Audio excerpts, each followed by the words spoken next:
Welcome to the Bardic Cauldron, wizards young and old, where terrible jokes are told. Grab you a mug of your favorite brew, grab you a seat, and enjoy the view. Welcome back, everyone. We're ready to get started with our very new campaign, Grim Hollow. It's going to go ahead and give you just a quick rundown. It's a very grim, dark fantasy world. I will not be the one in control tonight, but I will be behind one of the characters that you'll see later on. So at this point, I'll go ahead and turn it over to our dungeon master for this campaign, Snoop. Hey, yo, that's me. Trigger warning and all that. If you got a faint stomach, it's not gonna be for you. Sorry to say, but it's not. Gonna be some nastiness, all that stuff. It's grim dark. It's grim hollow. It's nasty and bad. If you don't like that, it's probably not gonna be for you. Sorry to say. But yes. I guess without further ado, let's go ahead and just jump right into it, shall we? All right. We begin our tale deep within the Rowland Forest, on the disheveled, unkept road that leads to Crowe's Rest.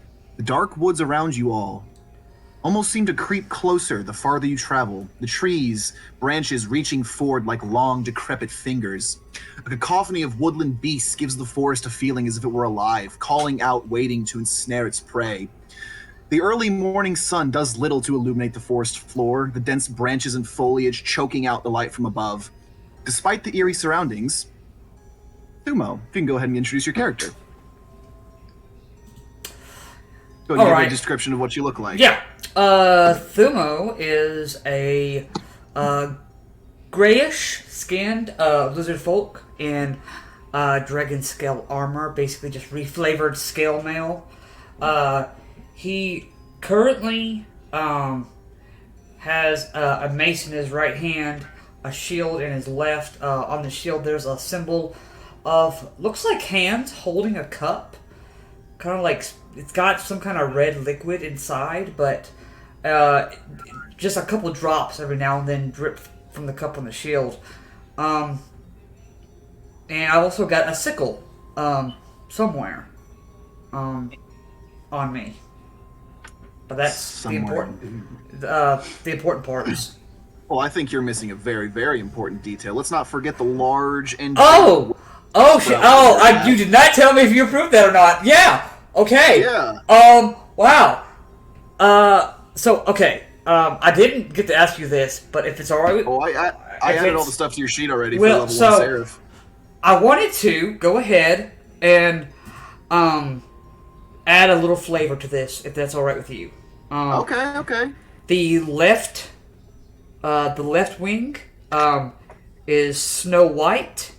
Feathers almost look like they belong to a bird that you might find in the Valakan clan lands. And the right wing is black as night, as some of the darkness that everyone has grown to love here. Yes, the lizard man with angel wings. And as you travel on the path alone, hammer in hand, head on a swivel, keeping an eye out for any threats that might catch your eye. The past few days have been miraculously uneventful, surely a blessing from Nicholas above. Based on the signage you've seen around, you can figure that you should be reaching the town in a few hours before the sun sets. As you walk, Thumo, I need you to make me a perception check. A perception check, you said? Yes, please. Alright.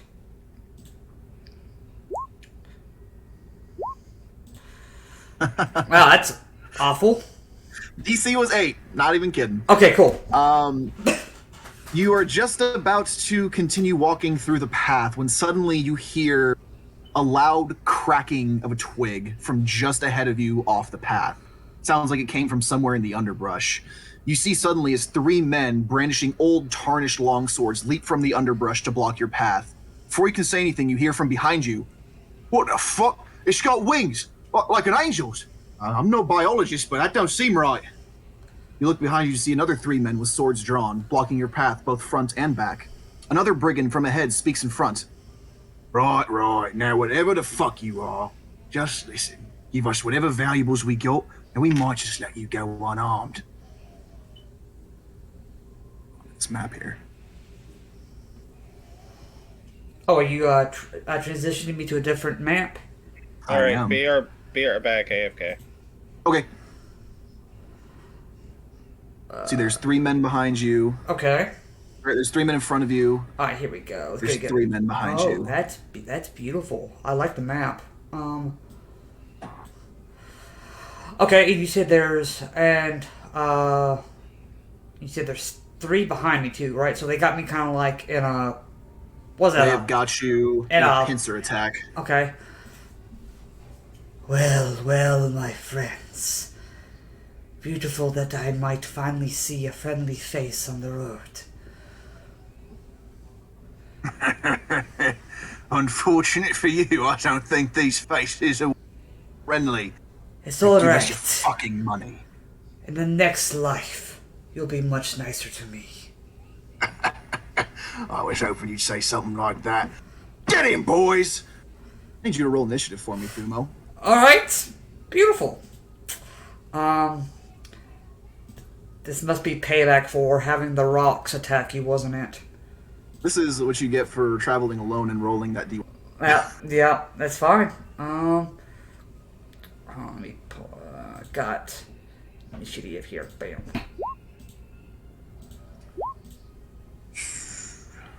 See here. Let me get initiative for these guys. I always forget to click my token. That'll be 15. Such an amateur move. You got a 16. Nice. Boom. Oh. I'm not used to using this one. Oh god. Wait, hold on. That's how I goofed up. Not used to using this one. Thumo and Brigand. Thumo with the 16. All right. So Thumo, you have the jump on the. Okay. What would you like to do first? All right. First thing I'm gonna do is with my left hand, I'm gonna go ahead and just right next to me, a circle of gray smoke is just going to appear on the ground, and from the smoke, a spectral scythe is going to appear. My spiritual weapon. Okay. And I'm gonna go ahead and send it towards this fella. Your spectral scythe appears, sending it towards that fellow right there. Yep, that guy right there. Comes over to him. Go ahead and make your attack roll against him. A spiritual weapon. Okay. Alright, casted that. Roll it. An 8 is unfortunately not going to hit these guys. You see you swing scythe down in a wide arcing motion. He just manages to barely back out of the way, unharmed by that. But I believe that's only your bonus actions. What would you like to do with your action? Right behind it, I'm gonna come and just take the mace and try to see if I can smack him in the face. See how that rhymed? All right. Whack this man. Whack him good. 22 definitely hits. Go ahead and roll damage. For 7 bludgeoning damage.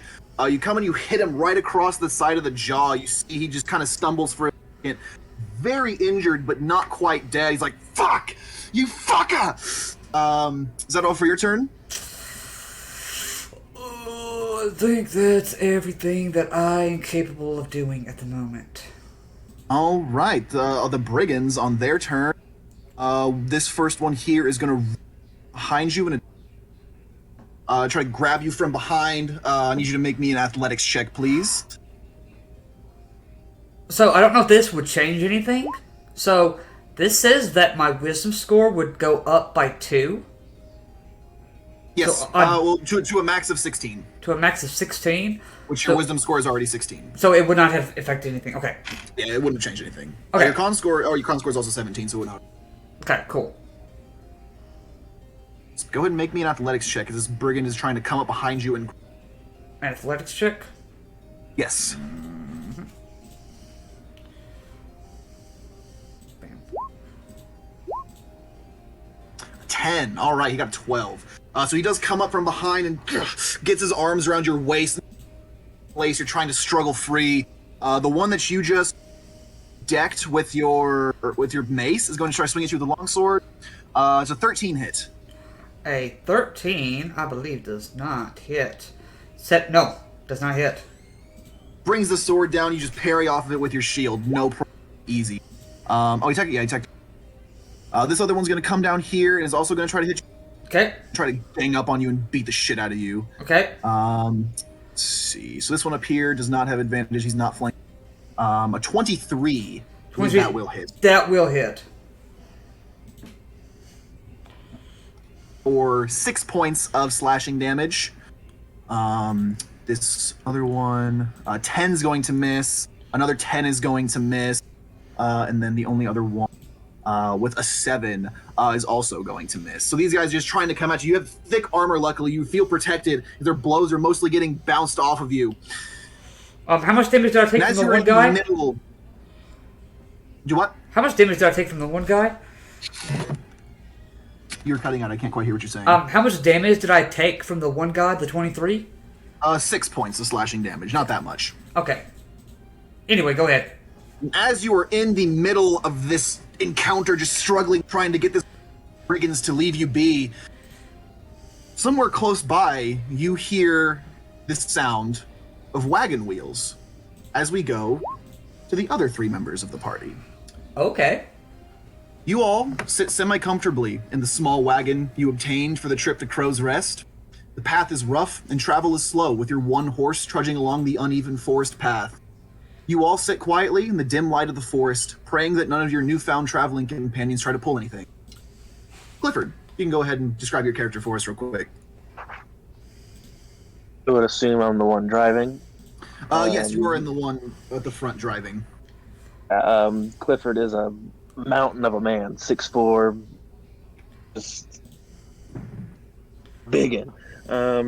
He's going around. He's got a little bit of a beard going, and he's growing his hair out. He looks like he just doesn't really care about the way he looks or grooming. And right next to him is a mountain of a sword. It has some things, like custom things, like he's carved into the hilt of it and everything, and he's looks like he takes better care of it than he does himself.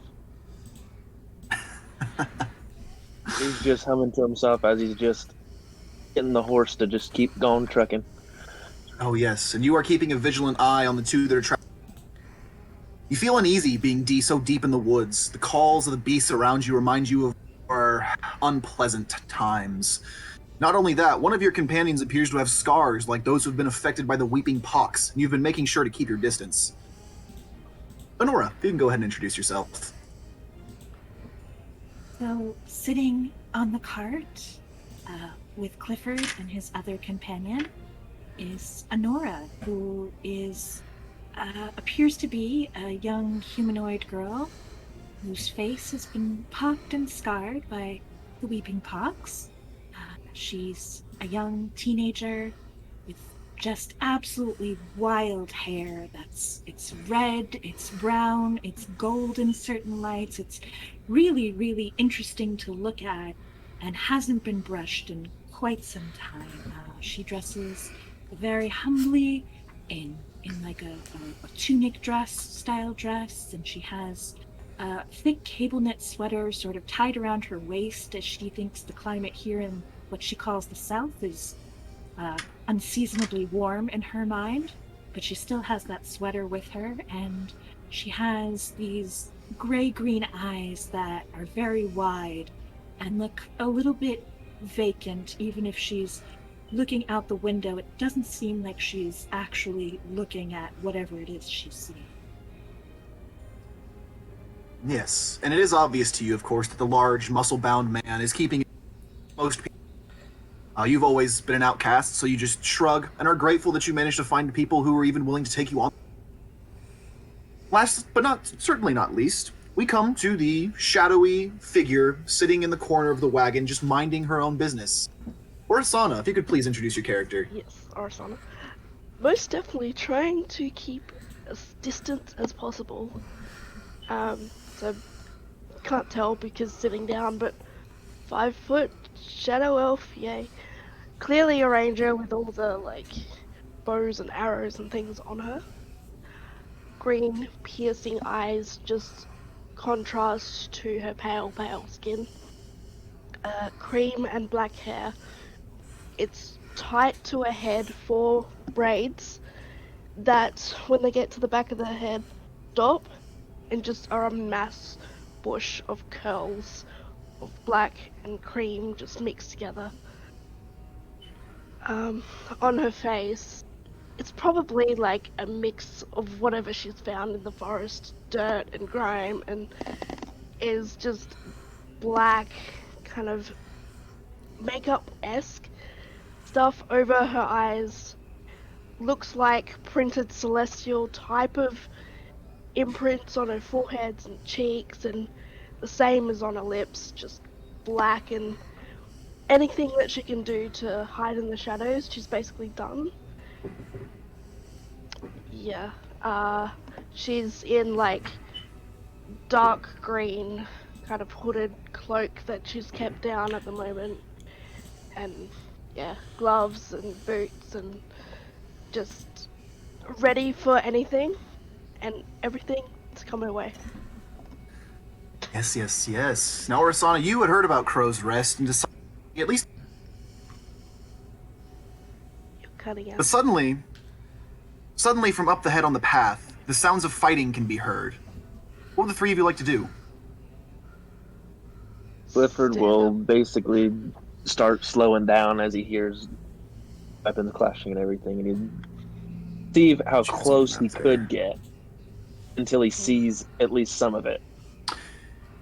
You guys pull up ahead just a curve in the road past a dead tree, and you see ahead of you on the road brigands with swords drawn, attacking what appears to be an angelic lizard just up the path ahead. As the carriage draws closer and halts, you hear one of the bandits look over his shoulder. "Oi! We got company!" They seem to have noticed your presence. I would like the 3 of you to as well roll initiative, please. Yeah. Let's do it. Yeah, I'd say she's already stood up and like ready to bow, like as soon as she heard stuff. Oh, yes. Oh, yep. Well, I'm taking my sweet time. Oh, I didn't click on my... Oh, that is okay. There's Nora. Let's see what they... 13. And... Cool. All right. So back up at the top of the round. Thumo, you look behind you to see a cart with 3 humanoids on board. You take a moment to look, but you are more focused on what's going on in front of you. What would you like to do with your turn? Alright, so the player is ecstatic to finally have some help, but the character is just going to go ahead and focus. These guys made some insults, now he's going to make them eat them. These 3 guys, right here, they're like starting with this guy. It's almost kind of like from here down to the end of the scythe, right here. I'm gonna cast Bane on them. Bane on those 3. Okay, is that a charisma save or wisdom save? Let me double check for you. That is a charisma 13. Let's see, the first guy succeeds, second guy fails, third guy failed. So this guy right here is baned, and this guy right here is baned. Okay. All right, so there's your action. Are you gonna swing with the scythe at the guy in front? Yeah. No. Yeah. The one that's already taken some damage. Yeah, the one that's already taken some damage. I'll go ahead. Sure. And make that. Should just be able to... 16 definitely hits. Roll damage. 6, your scythe swings down right across his chest, leaving a deep wound. He kind of gasps for a second and coughs up a stream of blood before falling, expiring. Is that your turn, Thumo? No. Yep, that's it.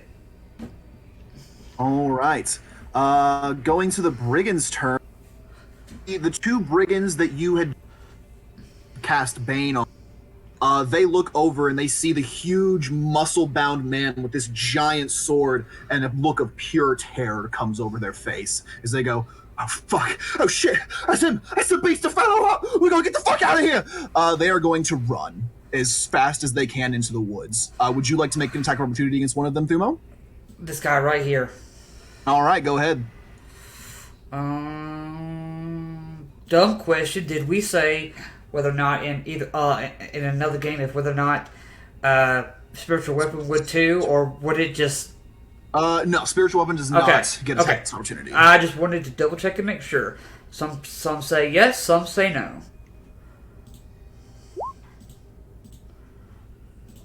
That's a natural 1. A natural 1. Unfortunately, you go to swing, but he is too quick. He is just sprinting in terror. The two of them are just off, dashing into the forest. All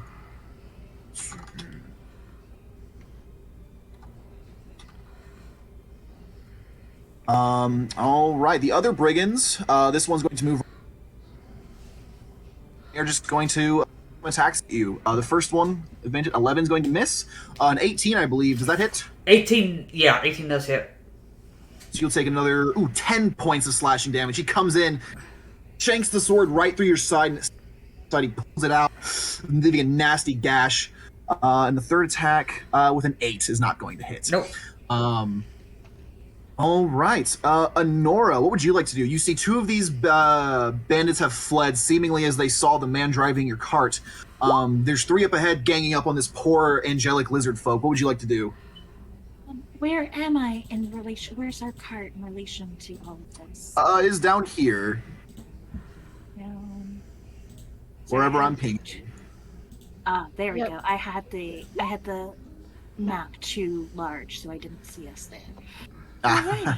I'm going to minimize the map somewhat so I can see where we are. And I am just going to bounce. I'm going to hop off of the cart and take 30 feet of movement, all of my movement, to get closer to this situation. Okay, so you get yourself about to right there, up there on the path. Wonderful. And I'm going to take out my candle from my bag and snap my fingers for prestidigitation and light my candle. And that will be my action. And as a bonus action, I'm going to use the candle as my arcane focus. And I'm going to commune with my spirit friends and let them tell me a story from a tale from beyond. All right. So go ahead and roll that for determining the me. tale. All right, 6. So I will sit on that and hold that for the moment. And All that right. will be my turn. Is your turn? All right. Orsana, what would you like to do? Okay. Do it straight away. I do want to shoot one of them. Yeah, for sure. You are definitely within range with your longbow. Yep. Am I? Do you want to shoot within 90? Yeah, you're about 75 feet away. Okay. I'm gonna hunter's mark the one to the south of the lizard. Okay. And He shoot is it. marked. Go ahead. Okay. Make your attack roll. 20 thing. Roll 20.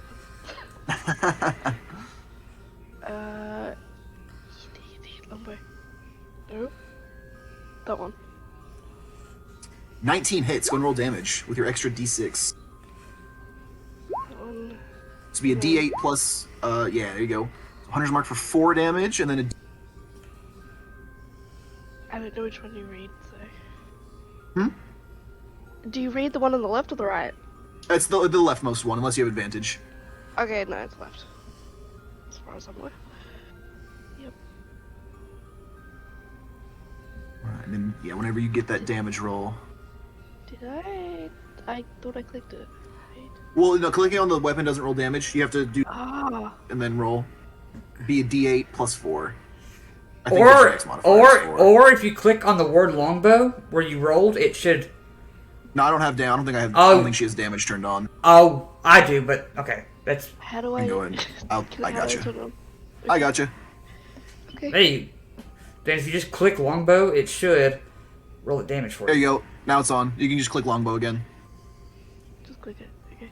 There you go. Oh. For 12. All right. You fire your arrow, and it just right through the.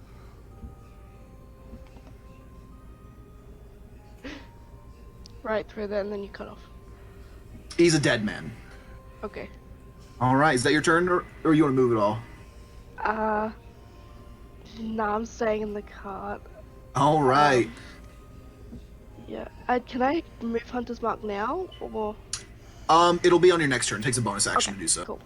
Yep. All right, Clifford, that is your turn. So I see a bunch of them just run, seemingly because of me. Yes, you heard two of Instead them of- call out your nickname. That I hate that nickname. He basically stands up and grabs the sword and everything, and as he jumps down, the whole part shakes. Just the relief of that pressure that he puts on it. He just starts. Let's see, how much can I move? 30, because 10, 15, 20, 25, 30. Do I have his bonus actions? There we go. My roll 20 I was have to being moved. rage first, but I can't do that yet. You do have javelins and I do. hand axes to throw if you want to throw. And he one like of those. goes a few feet and then he starts like jogging, building up his momentum, and he'll pick out a javelin and it's good. He'll toss one at this one right here. All right. It is out of the first range, so we'll be at Be a disadvantage. feeling you can still hit it. Let's try it. Let's see. It's control. Yep, control for disadvantage. It's a 14 and a 9. For a 15 total, 15 still hits. Go ahead and roll damage. All right, that is javelin. Doop.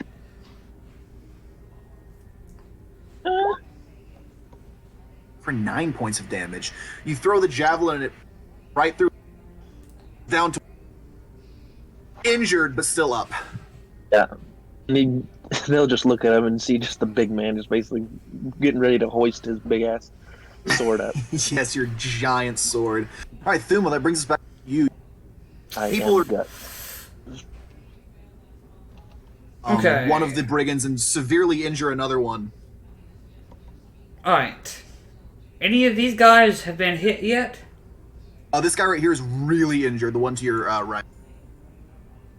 This one right here? Mm-hmm. Alright, I will go ahead and have my spiritual weapon smack him. Okay, go ahead and roll that.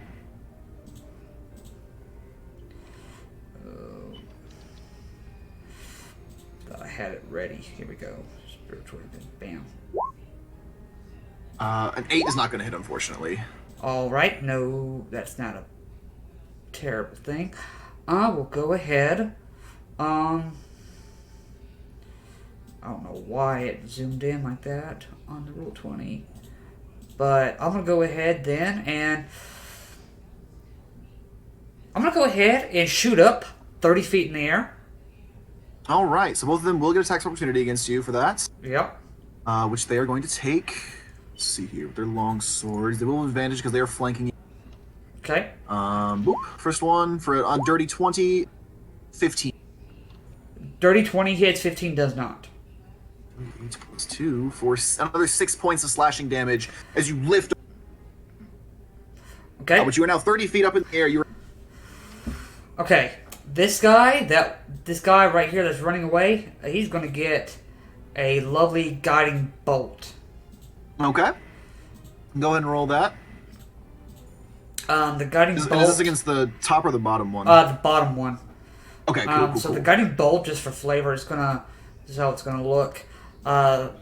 Just gray smoke's gonna appear in his hand, and then as he pushes the his hand forward, you almost hear like a banshee scream, but then it just like swirls for a second, and then it goes into a straight line.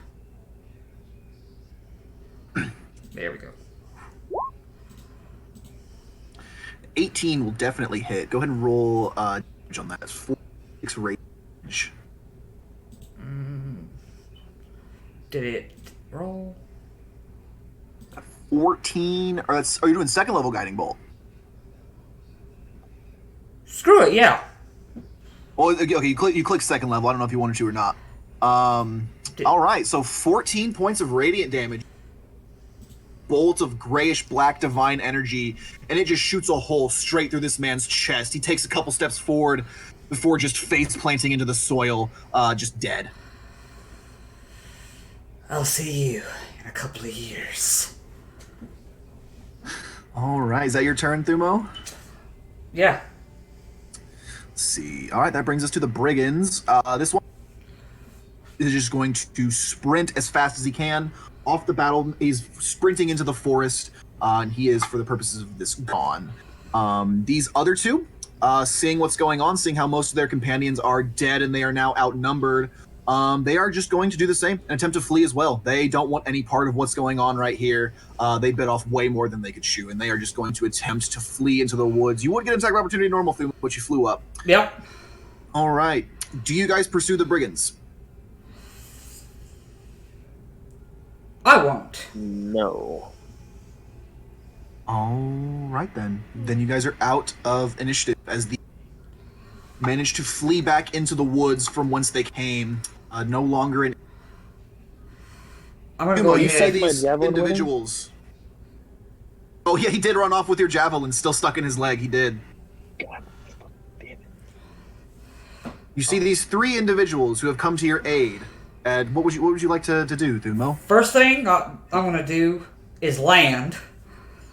Laying back down on the ground. I'm gonna go ahead and kind of try. Nora starts clapping. And I'm still trying to figure out how the wings work. So I'll try and like furl them like a cloak, but one gets stuck. It's like, and I just kind of unfurl them back up. I'm gonna go ahead and do a first level cure wounds on myself. Yeah, you guys see this lizard folk is looking pretty injured. They cut him. I do not have cure wounds, but I will do false life. False life. So you get 6 temp HP. Nice. For an hour at least. For an hour. Nora's gonna make her way up the route to the interesting floating winged lizard man and say hello. Thumo, you see this young girl with weeping pox scars all over her face. Are you going to eat us? No, I'm not. And I'm gonna go ahead and start looking through this guy's pockets to see if he has any money on him. All right. Just gonna take a little second to loot the dead bodies. No, just one.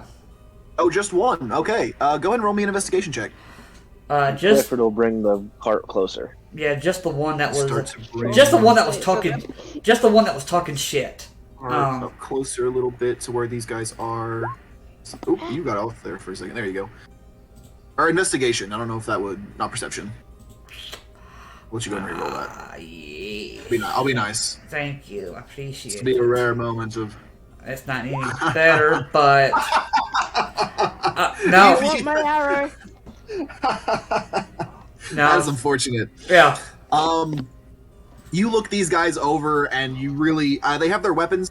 They have old, dirty long swords. Do they have any sort of like coins on them?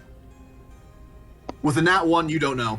Okay, I will go ahead then and just take their weapons and start. And it looks like I'm starting to drag one over as I put the sword in the dirt, like almost making a grave. Are you gonna eat him? No, I'm burying him. He at least deserves that. Oh. Do you not eat people? Why do people always assume that? I would eat people if I had teeth like you. I mean, typically, usually a rabbit or two usually fills me up pretty fine. I don't need the need to munch on the flesh of mortals.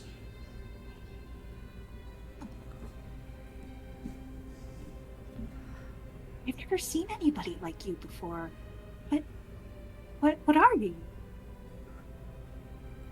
still working out the kinks, but I am Thumo.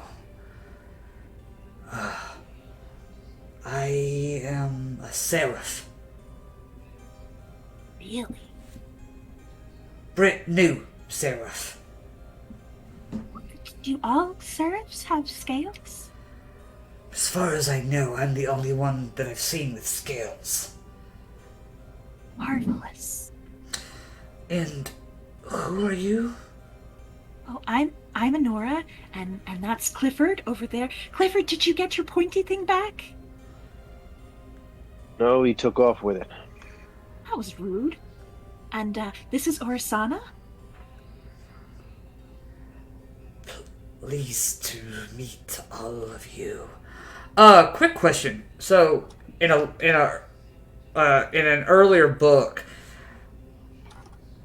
correct me if I'm wrong, lizard folk were able to make improvised weapons. Could I? Yep. Okay. You have that ability in your character sheet. I did not put in the more Thank you. the Baldur's Guide abilities. As a thank you, I can carve you a new javelin that you lost. Alright. I have some other uses besides that. Where? Do we have room on the cart for our new friend? Great, more. I would Sit not back there and shush. say no to a ride. I will warn you that this is a new occurrence for me, so unless you're looking to lay low, I am not the one you want to travel with. Well, I think the rest of us stick out. I mean, Clifford is enormous, and Orisana has pretty makeup, and I have pox scars. Yes, I'm familiar with it. Yes, I will. No more time wasting in this forest. We could go ahead and make our way to Crowe's Rest while we talk. Before I do, I will go ahead and kind of snap this guy's arm and take his arm with me. Yeah, you guys watch before he leaves. This lizard man just violently breaks and wrenches free one of the bandit's arms. What are you gonna do with that? We can talk about that on the road. And he's gonna go ahead and kind of like wipe some of the blood off, clean it off, then kind of like put it in his bag. Later, I might be able to make use of this. But not eat it. No, Are you sure? 100%. Oh, I've seen much worse than that. Don't worry. I figured. But figured that's his punishment for talking so rudely to me. Let's go then. And Honora is going to grab Thumo by his other hand and sort of lead him over to the cart. No one grabbed an arrow, or someone's gonna jump off the cart, grab the arrow, and hop back on. Oh yeah, Pull the arrow out of the guy's head. Yeah, I completely forgot about that. I apologize. All right, with new friends acquired, set off on the path on your cart. A couple hours goes by as you all talk, introduce yourselves to each other, and just sort of get to know each other a little bit better. But eventually, as the path winds ahead, you begin to see as the forest gives way to paths, as well as disheveled street lamps, about half of which seem to function. A small wooden sign has been hammered into the ground, which reads Crowe's Rest. You see the sign originally said population 100, which has been crossed out and replaced at least a dozen times with numbers, each one lower than the last. The most recent number appears to be 6. Shoddy streets overrun with plant life give way to run-down buildings, which seem to be in at least a semi-functional condition. A large church sits at the north side of the hamlet, with several well-tended rose bushes planted out front. The church seems to be the most well-taken care of part of the town. And in the center of the town, a small cemetery is built around a large dead tree, lanterns swing in the breeze that hang from its branches. A grizzled old man stands hunched over the cemetery, seemingly just having finished just having finished dug a grave. A greasy mop of white hair sits atop his head, and yellowed white beard hangs from his chin. He pulls a pipe out from his pocket, lights it before turning his head to your wagon, kind of gives a shrug and a sigh, and begins to get up and make his way over to you all. So you all find yourselves in the small city of Crow's Rest. Dear friend, there was... You can go ahead and feel free to put yourselves down there where that wagon is. Just drag from your character onto the map, and that will put your token on there. I will let him know about the bandits that try to jump us on the road, and that there are 3. The old man? Yeah, there's 3 dead on the way back. If he wants to give them a proper burial, if not, I gave them a quick little The beast gotta eat too. Just leave them. Let me guess, strangers, you saw a weird letter that told you. That's right. You ain't the first ones here, and I got a feeling you ain't gonna either. He pauses and looks nervously at you, Honora. She got the box? Kind of takes a step back. Oh, better. You got better. Right. Just keep your distance, yeah? You can call me the groundskeeper. Come on, let me show you around town. I fake sneeze to see his reaction. Just kind of backs away from you a little bit more. Beautiful. It's keeping definitely a distance. But yes, this man just kind of starts to walk you around the town and show kind of what's what. You see he stops just in front of this little shop right here. Hobbles slowly along the disheveled cobblestones, stopping in front of a rundown old thatched roof building with a sign dangling in the breeze by a single rusted chain. The sign reads, Crow's Rest General and Supply. The groundskeeper says, Right, this here's where we've got all your adventuring supplies and anything else you might be needing. Don't let the look of the place fool you, though Alfreda keeps a damn good stock for a small shithole in the middle of nowhere. If you're going to be going on any adventures, best talk to Alfreda first. She'll sort you out with all the fixings you'll be needing. Was that Alfreda? Mm-hmm. Alfreda is the general store owner. You see he walks along here and goes... But as he is walking, Honora, I would like for you to make me a perception check, please. Okay, let me do a perception check. Saving throw, just a check. Just a check. 9. 9. Let's see. You, from where you are standing right now, you don't catch anything, but you sense the presence of someone trying to get your attention. Maybe quite so corporeally gifted. I close my eyes and sort of just think, hello? A response does not come to you. You sense for a second something just temporarily kind of interferes with your connection, but you one of the other buildings in town. You feel a pull almost towards this building before there is one single word that is uttered. Before Which building was it? Sorry. This one right down here, the one that's closest to the cart. I'm gonna go towards it without saying anything to my companions. All right, so you do that as they are continuing on their tour. We will go ahead and continue with the tour, though, as you start to make your way over there. And making a right turn, the groundskeeper leads you all to a much better state. A large brickwork building stands before you all. A large porch decorated with wooden chairs leads to a large stone double door. That's the guild. Grumpy old bastard named Emerson runs this place. Used to be some famous war hero, or at least that's what he claims. That said, though, his facility should suit you all if you need training. Real good place to pick up on some new skills, too.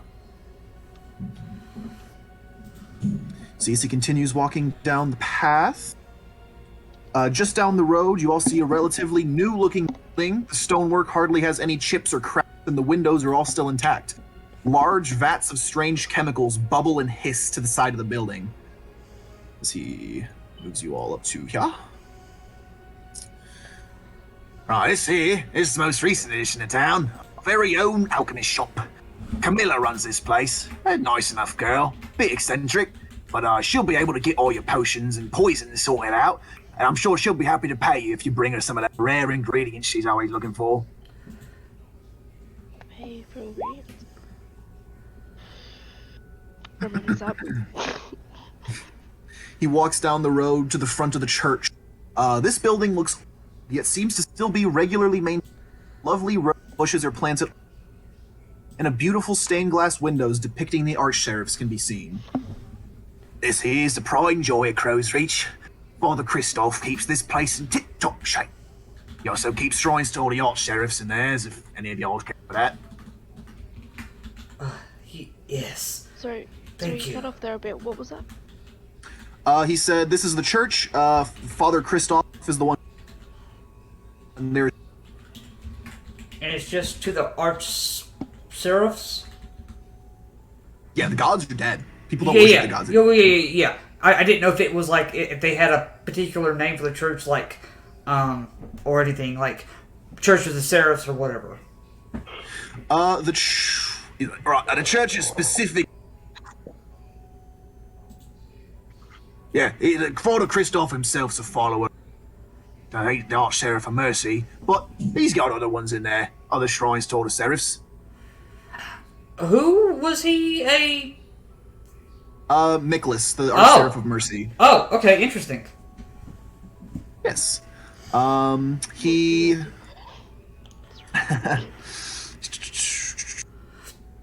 Alright, as you see, the old man kind of escorts you guys all over to this building. You see there's set up outside. You also hear the rhythmic sound of a hammer on anvil rings out from this building. The glow of hot coals can be seen from the outside, illuminating a towering figure which sits in there, shaping what looks to be a new sword. Right, this here's the smithy. Old Jackson there will take real good care of your gear. He does custom jobs too, if he's got coin. And he's a damn good smith. Best I've ever met, at least.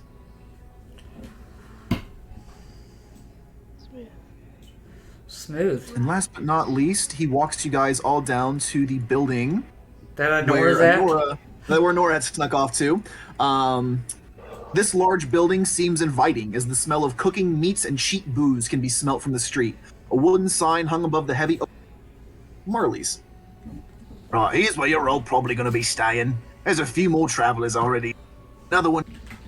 Matter of fact, old Marley runs the place. He's always got drink and grub so long as you got coin. You see that Honora is just circling the building, not going inside, like she's looking for someone or something. Okay, go ahead and roll me a perception check. There's windows that see inside. Oh. 18. 18 is definitely enough. Sitting in... He just left the chat, so I don't know...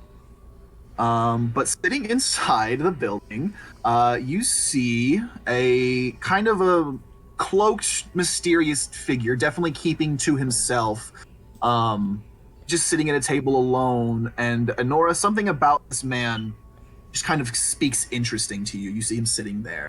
Oh, there he is. Awesome. Just in time, actually. Dylan, do you want to go ahead and introduce your character? You want me to give you a little bit of a recap on what you missed out on there? Because you're...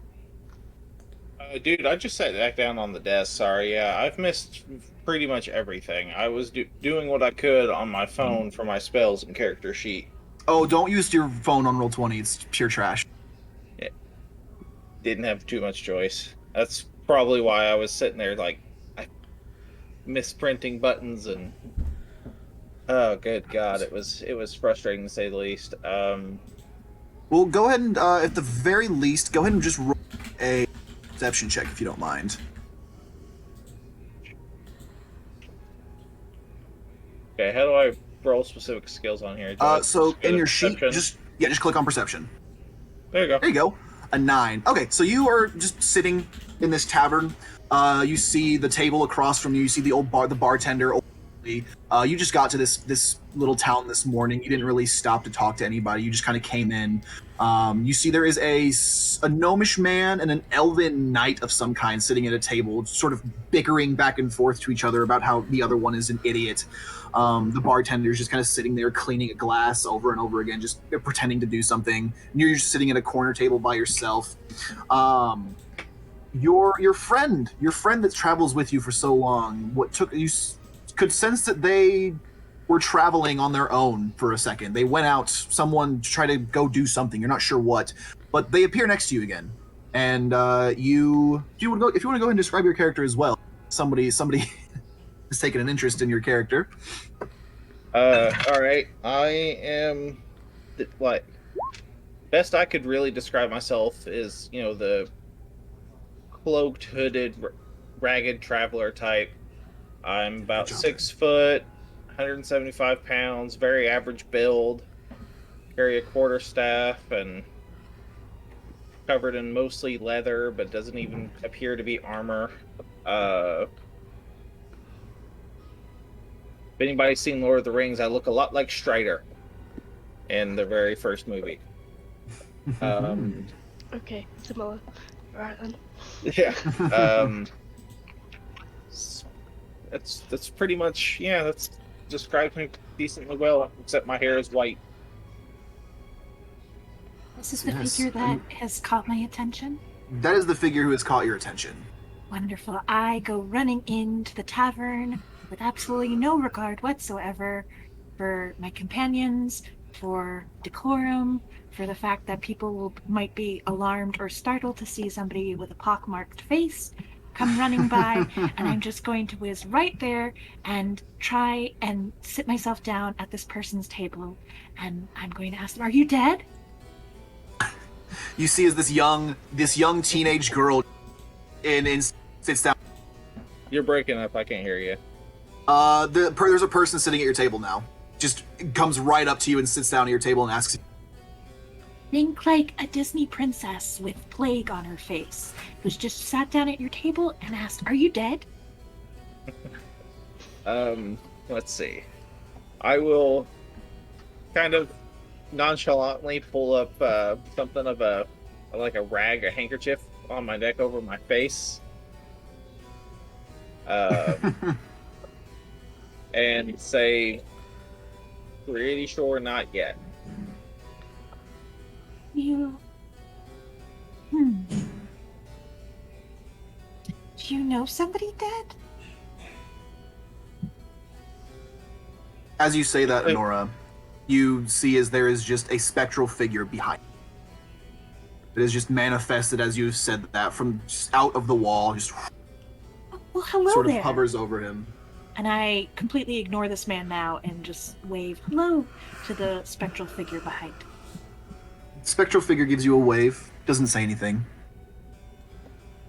My name's Nora, what's yours? Again, talking to the spectral figure behind him and not me. I just bang my head on the table. Interestingly enough, though, you turn your head to behind you to see if your friend has manifested and see them. Which is very strange that this individual can see your specter and you cannot. Let's see. Can I roll an insight or investigation for that? You can make an insight check. Insight. Got it. 10. With a 10, you aren't 100% sure what's going on. Obviously, this person seems to be interacting with your special friend, which is very strange. So there's obviously something odd about this girl, and she's also covered in pox scars, which is also, again, very strange. The mortality rate for the weeping pox is almost 100%, so it's very strange to see someone who would have survived that. On my end of things, the spectral figure isn't talking. Just kind of sitting there and watching you, just sort of hovering over this. Ah, the strong silent type. Gosh, sorry, Dungeon Master, but your microphone is completely cutting out. I'm only hearing syllables. I have no. Am I idea cutting what out you're for anybody saying. else? You've been cutting out a bit, yeah. Yes. Fuck. the usual. God damn it. Sorry. Fucking internet. There's nothing I can do about that. Really, there's not. We can just ask you to repeat. Yeah, Try to talk slower, honestly. I think when you... it doesn't help. Wow, His internet is bad. Sorry. I'm just... Me personally, I kind of just keep my head down on the table, just kind of ignore what's going on. Without even looking at you really, or thinking about it, I just pat your head, sort of like a cross between patting a dog and consoling somebody.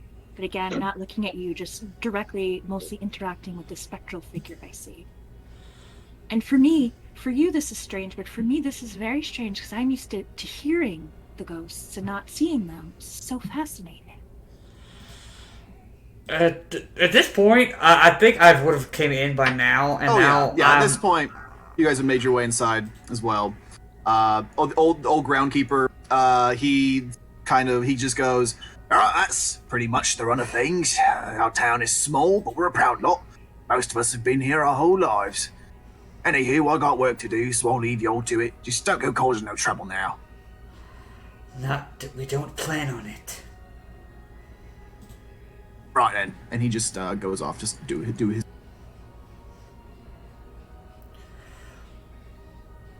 You guys will make your way to the tavern.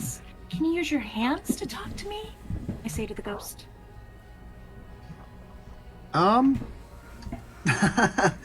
The ghost just kind of sits there and looks at you, and then it does say something to you. It just goes, "Please help him," before vanishing back into the wall. Do I hear? You do hear that. Okay. I rise and go to the bar and ask if they have anything at all that has alcohol in this town. Clifford kind of looks at him like, "Are you fucking serious?" You see the old bartender, old Harley, big old human, big old gut on him, on top. Like, "Right, you want alcohol?" Yes. He goes over and just slams down a liquid. "We got hooch."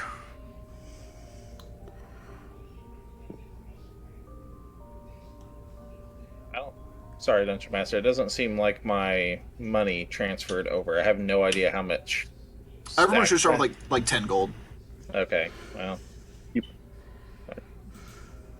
Then I'll just pay for the drink and drink. Like, I don't even care. Okay. The alcohol it's awful.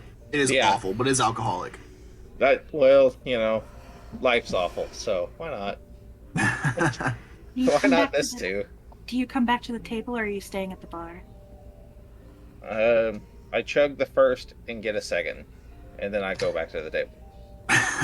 All right, you go back and sit down with her. The rest of you make your way in. Fix my gaze on him for the first time since I asked him if he was dead, and he said no. And then I lost interest, and I look back at him again. I say, "Hello, my name's Honora. These are my friends," and I point to the people approaching the table. "That's Clifford, that's Thumo, and that's Orasana, and your dead friend said that we should help you. So I guess we have to help you." If I knew what I needed help with, that would be absolutely splendid news. But I don't. It takes another drink. Well, I'm sure that we can figure it out. Apologies. Do you have a name? Yes, your name. Kill him.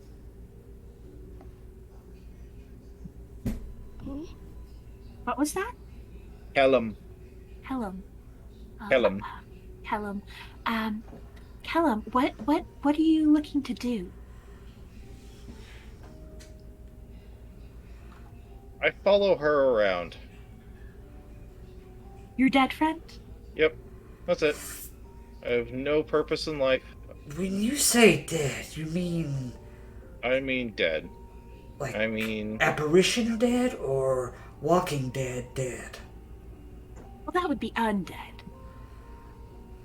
They are all the same to me. They are not the same. They're very different. Very, very different. You don't want to be friends with an undead. You want to be friends with the dead. Dead, not undead. bang my head on the table again. Yeah, the other two people. What was Here's- that, DM? The two other people at the bar, you see this elven knight and this small, like, gnomish rogue-looking character. They're just kind of looking around, not interacting with you all, but just taking definitely a notice at you all. Do they look expensive? Do they have nice clothes? The elven knight is fancier than the for sure. The gnome's kind of wearing just like, dirty rags. He's got like a bandana pulled up over his face, which he pulls down whenever he's eating. The knight, though, is wearing like this beautifully crafted plate mail armor. He has this big old greatsword on his back. He looks like he comes from some type of noble family. Are they speaking at all? They are. You see as you guys end, the elf's like, my, what a strange crew. So it's They're just kind of, yeah, they're speaking common.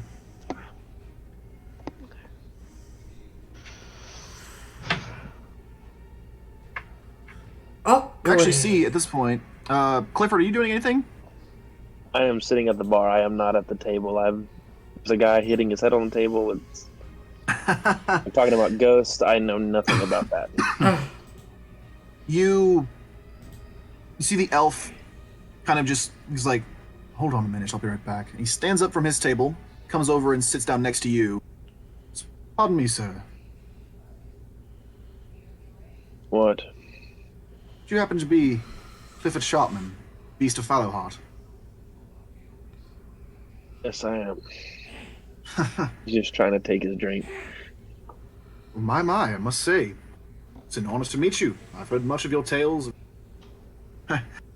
I've marveled a little bit at your work. Impressive things you've done. Please, this next round's on me. And he slides a coin over to the bartender. He kind of just eyes it and everything, just again back to his drink, and he's not really making he's mental note taking what he's saying and everything, and feels he is from a noble family, and Right. I'm gonna Flirt be this. back again. Okay. Gotcha. All right. Are you talking to this man at all? Or are you just kind of ignoring him? not really ignoring him, but kind of just giving him the vibe like I kind of want to be alone. Right. Of course. Just wanted to say hello. Pleasure to meet such a renowned hero such as yourself. Should you need me, my name is Reynold. This is my friend Dismas. He points to the gnome over at the table. Should you need my sword for anything, don't hesitate to ask. All right. He goes back and sits down at his table. Did I see by any chance, the coin exchange of paying for Clifford's drink? What's your passive perception? My passive perception, it's a great question. It is 16. I'd say yeah. Wonderful. I'm going to say to Callum, maybe your dead friend wants us to get you some money. So excuse me a moment, and I'm going to get up from the table and go into my bag and take out my viol and start playing the viol and just kind of mosey on over to where I think the money is. And kind of do that obnoxious table busking with my viol at their table. Go ahead and make a performance check. Okay. Let's do that.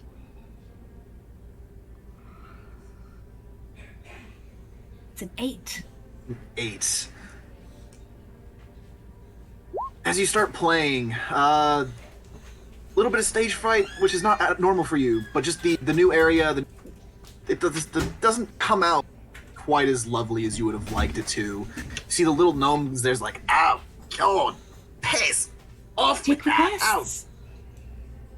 My request is for you to piss off. You see the elf's like, Dismas, please, the young lady's just trying to be polite. Lovely playing, madam. Here, there. And he flips you a silver piece.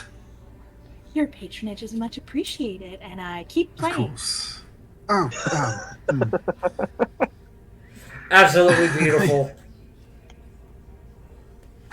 Keep playing. All right. I will say it is getting pretty late at this point. This has. Is there anything anybody else wants to do in town, or do you guys want to get? I will go ahead and take a moment, like right before everyone's going to bed. I'll head over to the church of where you said Father Christoph? Like, Yes. okay.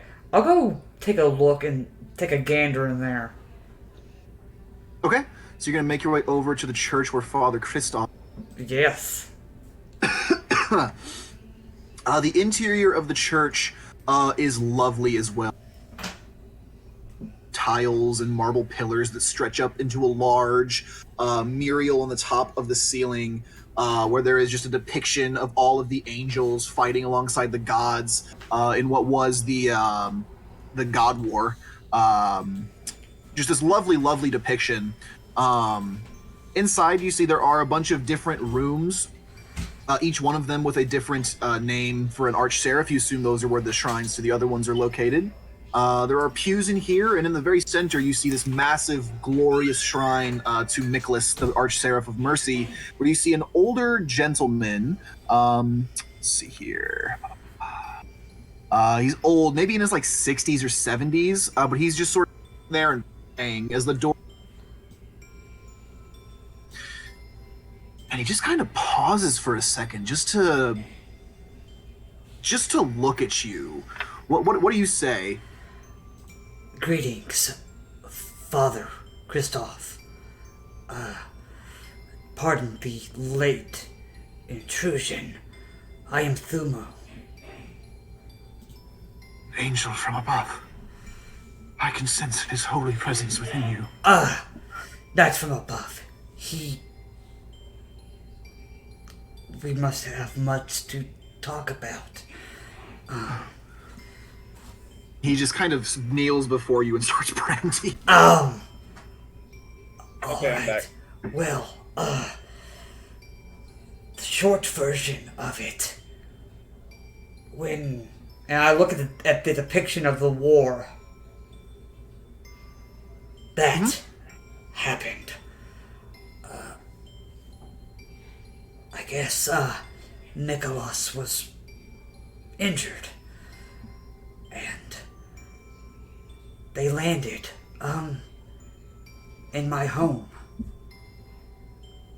My father and mother and I would take turns in helping Nicholas regain their strength.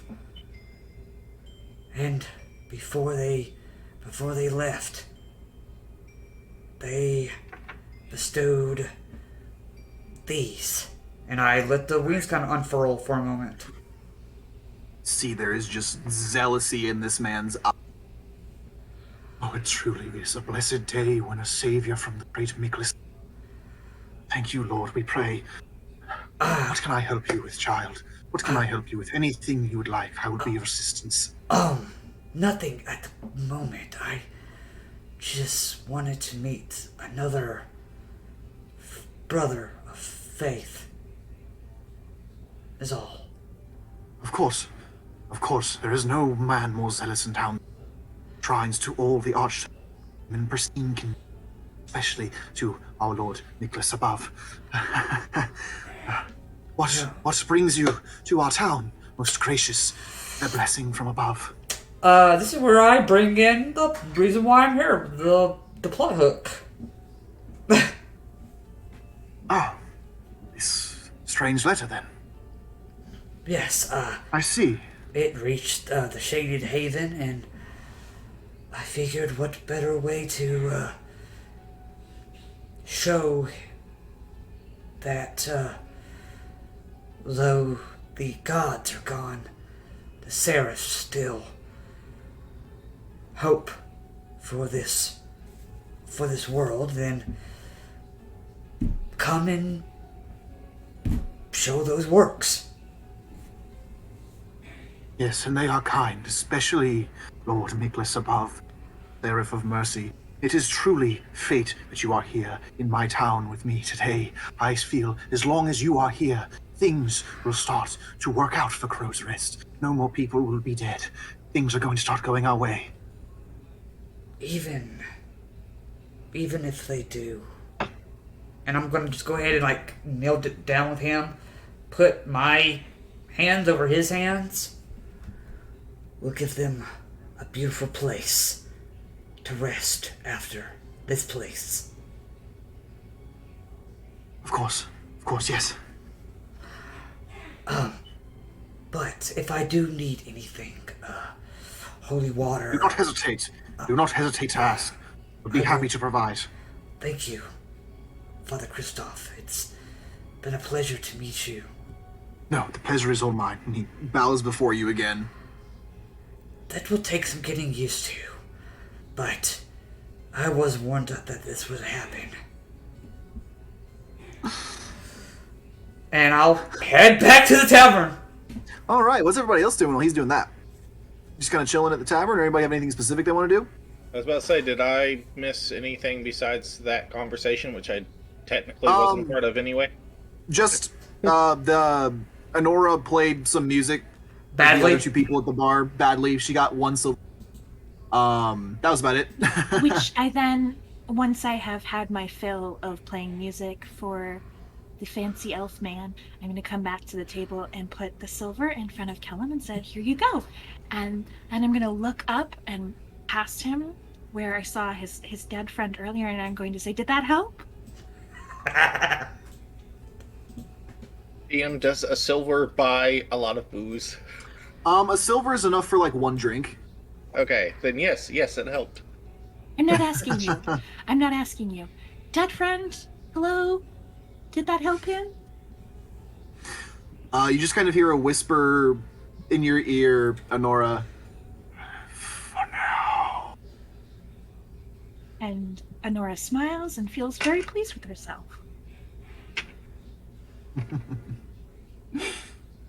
Buy yet another drink. Get a third drink. Go ahead and make me a Constitution. You've had... Huh? Constitution. Oh, you're fine, though. You pound them like it's no one's business. You are drunk, but you were not... You were holding your own. They actually kind of started... After the third one, the third one didn't taste that bad.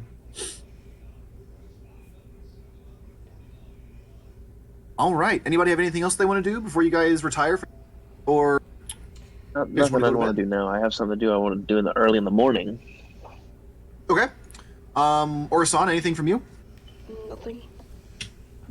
All right, then. Yeah, sure enough. You guys all retire into... rooms cost 1 silver a night, which if you guys want to... I'm assuming we have to stay here. I mean, no. You guys can sleep outside, or if you Find a tree. by a tree, you could definitely sleep by a tree. Yeah, Up a tree. But still. you can do that. Yep. I will look for a cemetery. Oh, And there's a cemetery in the center of town. that's what I figured that was. I will go to it, and I will try to, yet again, I'm assuming I've done this with my backstory, but I'm going to attempt to ask, what am I doing here? Every time someone says something like that, my just instinct response is just You broke up. Never mind, it was a stupid joke. Okay, yeah, so you make your way over to the cemetery, heading down, going to bed for the night. Orsana, yeah, you go climb up the tree. Everybody else goes to sleep, finds rooms for the night. Go ahead, Kellum. If I need to, I could. Could I stay at the church? Yes, Father Christoph has no objection to that. I don't and he have any money. Would you like a place to put your bedroll at least? I'm sure my new follower. He says that with a question mark, like, would be all right with that if I asked very nicely. Would you ask him not to tell anybody else in the church that I was here? I think it's just him. Yes, but sometimes the churchy people go to other churchy people in other places. Oh, I understand now. And I don't want other churchy people to know where I am. I will divulge in this for the evening. Then we'll have a talk about that at some point. But for the evening, yes, I'll see if Father Christoph will. Since you were asking, he has no objection at all. Okay. And I'm gonna make sure. Do you promise not to tell anybody?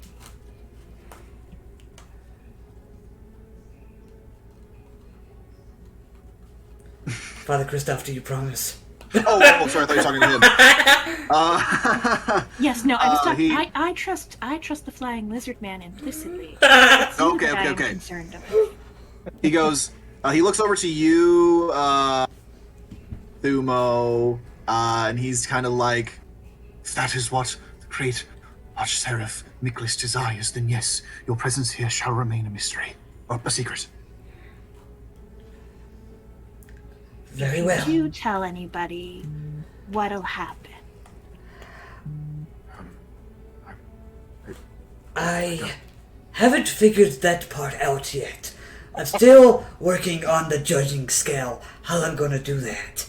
But, No, you don't have to worry. Mrs. Alice, follower, Nicholas, I promise, your secret is safe with me. You can trust me with this. How about if you tell anyone that I was here, you have to give yourself 5 lashings. Of course, I'll give myself 20. Oh, that's perfect. And I will find myself a place to roll out my clock for the night. Thank you. Alrighty, you do that easily enough. The Father Christoph heads off to his home. The cemetery just kind of nestling on dead oak tree that's there. Go ahead and roll me I'll let you your choice of either an Arcana or a...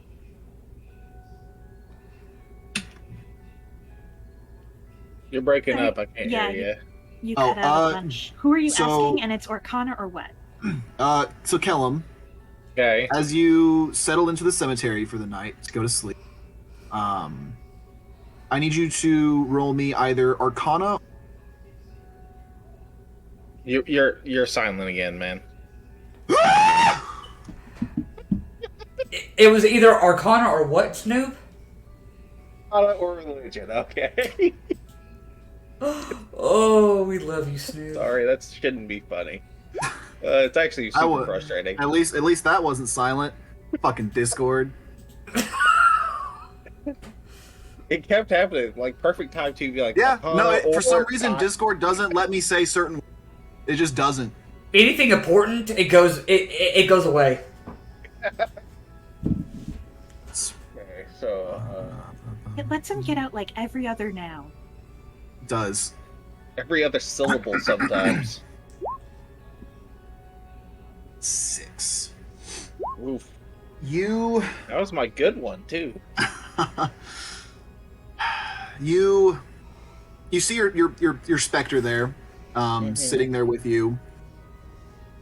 Silence tonight. Does not seem to have anything to say or anything to do or show you. Just kind of sits there above you, watching, almost like a guardian angel of some kind.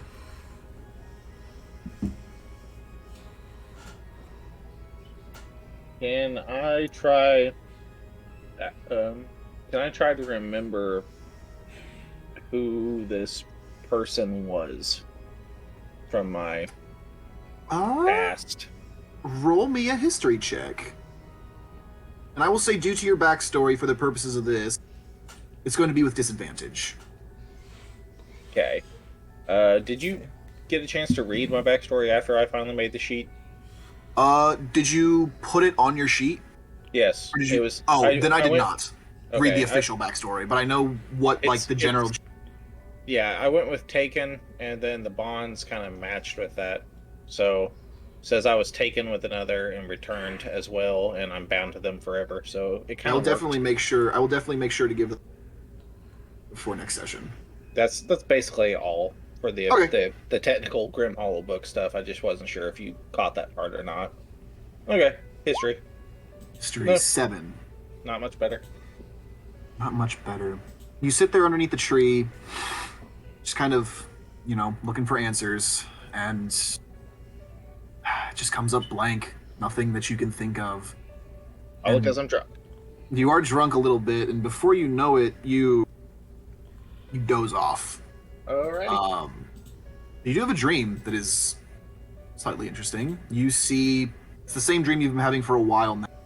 There is flashes of this castle up on a mountain, and just this ghost, this specter who's been following you is in the dream. Just flashes of this castle. However, there's something else new in this dream. A ring. Just a solid band of gold sitting on just a plain wood. Can't really discern much detail other than that. What'd you say after sitting on a thing of wood, you broke up? That was just a ring on a table. Okay. It's something new, something you haven't seen in the dreams before. Not quite sure what that would mean, though. Okay. All right. Anything else for the nighttime, or is everybody... Back to my regularly scheduled nightmares. I love that. Not me though. I just have PTSD. Put that on a freaking t-shirt. Back to our regularly scheduled nightmares. Yes. Alrighty then. As you all...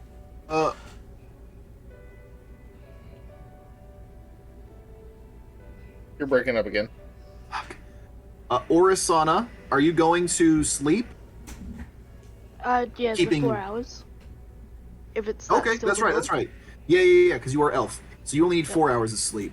So you go to bed and you wake up around probably like 2 or 3 in the morning. Are you just kind of chilling? Are you doing anything in specific? Wait until I am. We're just chilling, but like keeping a watch out. Like, alright, go and roll me. Anything suspicious or anything. Go ahead and roll me a perception check. Perception. My sheet wants to load. That'll be great. Perception check. There. 13. All right. It's kind of a quiet night. The sounds of the beasts in the woods, the chirping of birds and crickets and all types of other bugs. Mm-hmm. Just before dawn breaks, though, you swear somewhere within the woods on the other side of town, torches. Lots of torches. More torches than, like, there shouldn't be torches, and there's 10, 20, 30. You're not sure what's happening. Oh no, do I tell others? Do I go myself? I'm gonna get a closer look, but not go fully, like, stealth mission to try and find out what it is. Roll a stealth check for me. Okay. No, oh my god. Oh no! So you make your way over to the other side of town where you see these and you get here right about to the edge of the blacksmith.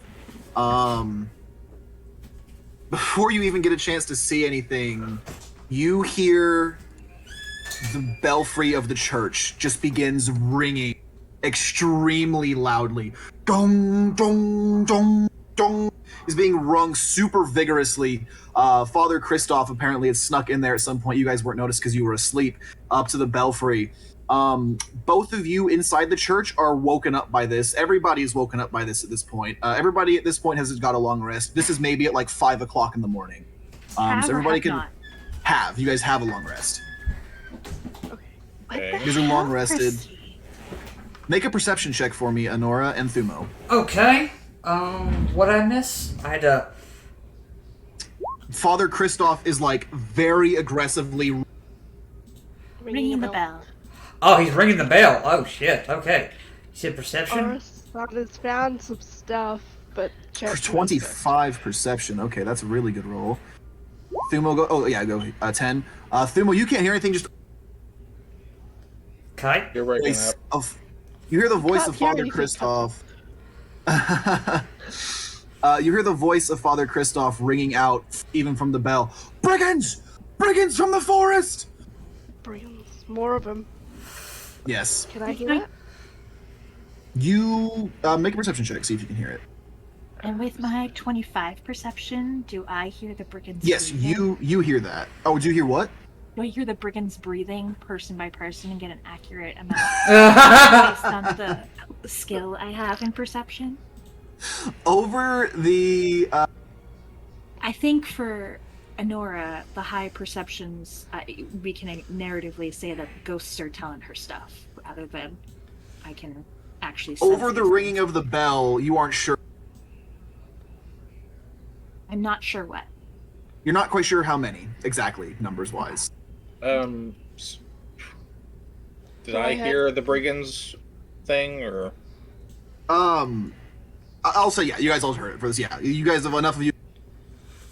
you're breaking up? I'm going to fucking shoot my. I prefer if you did not do We that. couldn't hear you. Yeah. He probably said Orisana's probably- always got an arrow loaded. shoot Okay. his internet. That's not what I said, but we'll go with that because that's Oh. probably what I said. Yeah, exactly. There we go. All right. Okay, so there is brigands in the woods. You guys are all aware there's something going on. You guys are all awake. You guys are long rested. What is everybody doing like right now? Casting invisibility on myself. Okay. I'm gonna go ahead and rush over to Father Christoph, and I'm gonna tell him. Is that him right there, or is that somebody else? Yeah, he is like up in the belfry. All right, so I'm gonna fly up Okay. into the belfry. Anyone who can't fight, bring them to the church. There's They're all only, locked in their homes. there's only 6 people who live here, Thumo. Oh. Then, all right. So everyone that can't fight is locked up, or everyone else can defend themselves, right? Yes. Yes, everybody should be in their homes. I ring the bell. They happen. You actually know the road. You see he has a gun in his hand. Okay, it's okay. That's gonna happen like every sentence. I understand that I'm breaking up. It's just you're just gonna have to deal with it. You see the groundskeeper has like a gun and he's just like he's just like he's about to get some business done. Reynold rushes out of the tavern. You see he's got his sword drawn. Which but he's not wearing direction does it armor. look like they're going? Looks like they're coming from over this way. To the left, but to the Orisana most left. left. Okay, okay. I will. Shit. Is there enough space in the belfry for me to slip out to the belfry and land Yeah. right here, and start Yeah. heading over there? Okay. I'll start at least probably. I'll start from the sky first. All right, so you're in the sky. Oh, go for it. Oh no, go ahead. I was just going to say I'd like to take out my candle and snap my fingers to light it, pass prestidigitation with that, and make it my arcane focus. And I'd like to see what I can get the spirits to tell me, and I will roll the spirit table again. All right, now what does that do again? Remind me what that does. It gives me a number that I check against a table, and then I am holding that effect until I choose to spend an action to bestow it to somebody. And Okay. the things that I can do with that are sick as hell. So, Some of them are pretty cool. Cool. I've never had a spirit bard before, so that's pretty cool. so I All rolled right, so a we have 1, and I'm invisibility. holding that. You were flying up in the air, Thumo. You were doing your bard. Like this hand-sized blunderbuss gun that he's got. Clifford, you at the tavern. Reynold is right there with armorless and just in his night clothes, but he's got his great sword. You see Clifford's the same way. Dismas is like standing at the stoop of the tavern. Orasan, any preparation work you're doing? Well, thinking that she's very stealthy with her arrow drawn, would have approached and gotten to there. Heard the bell, heard the brigands. Crap, not this again.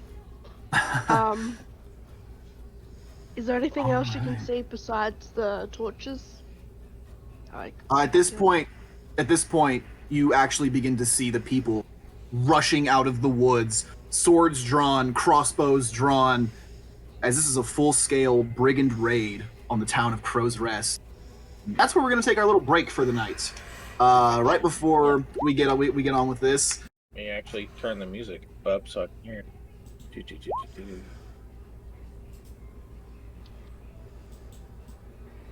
Interesting. Alrighty. Kellum, in this... Where'd you go?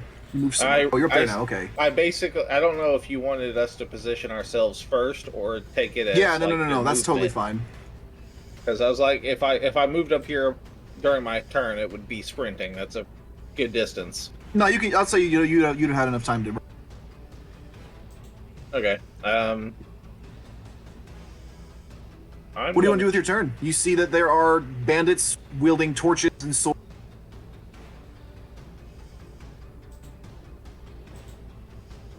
Are you still talking? Yeah. Sorry. Your breaking up thing really messes with me. I have no idea, like, if it's gonna, cut back in.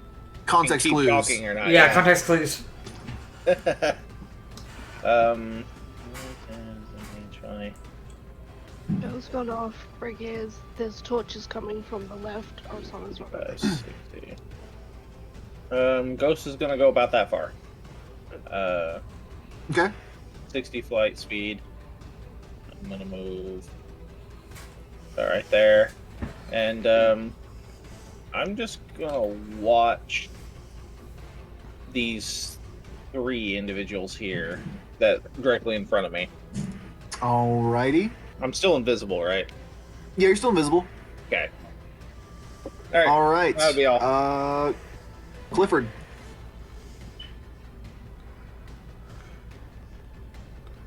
I want to unmute myself.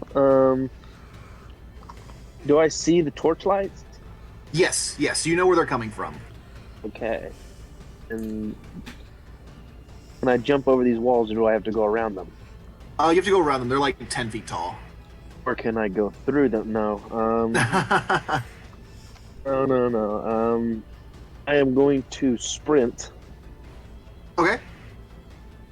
Let's see. 45 there. I don't know.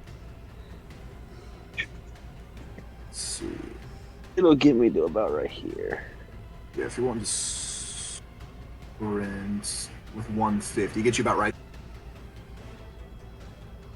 Can I assume like they're right in front of me? Yeah, you can see them now. Are right in front of you. They're like just kind of... All he has really, I think he probably grabbed his claymore and hand axe just to be sure is hanging from his hip. Oh yeah, I'd say yeah. Just in case. Is that your turn, yeah, Clifford? He's running ready for the shit. All right. Let's see, Thumo, your turn. Okay.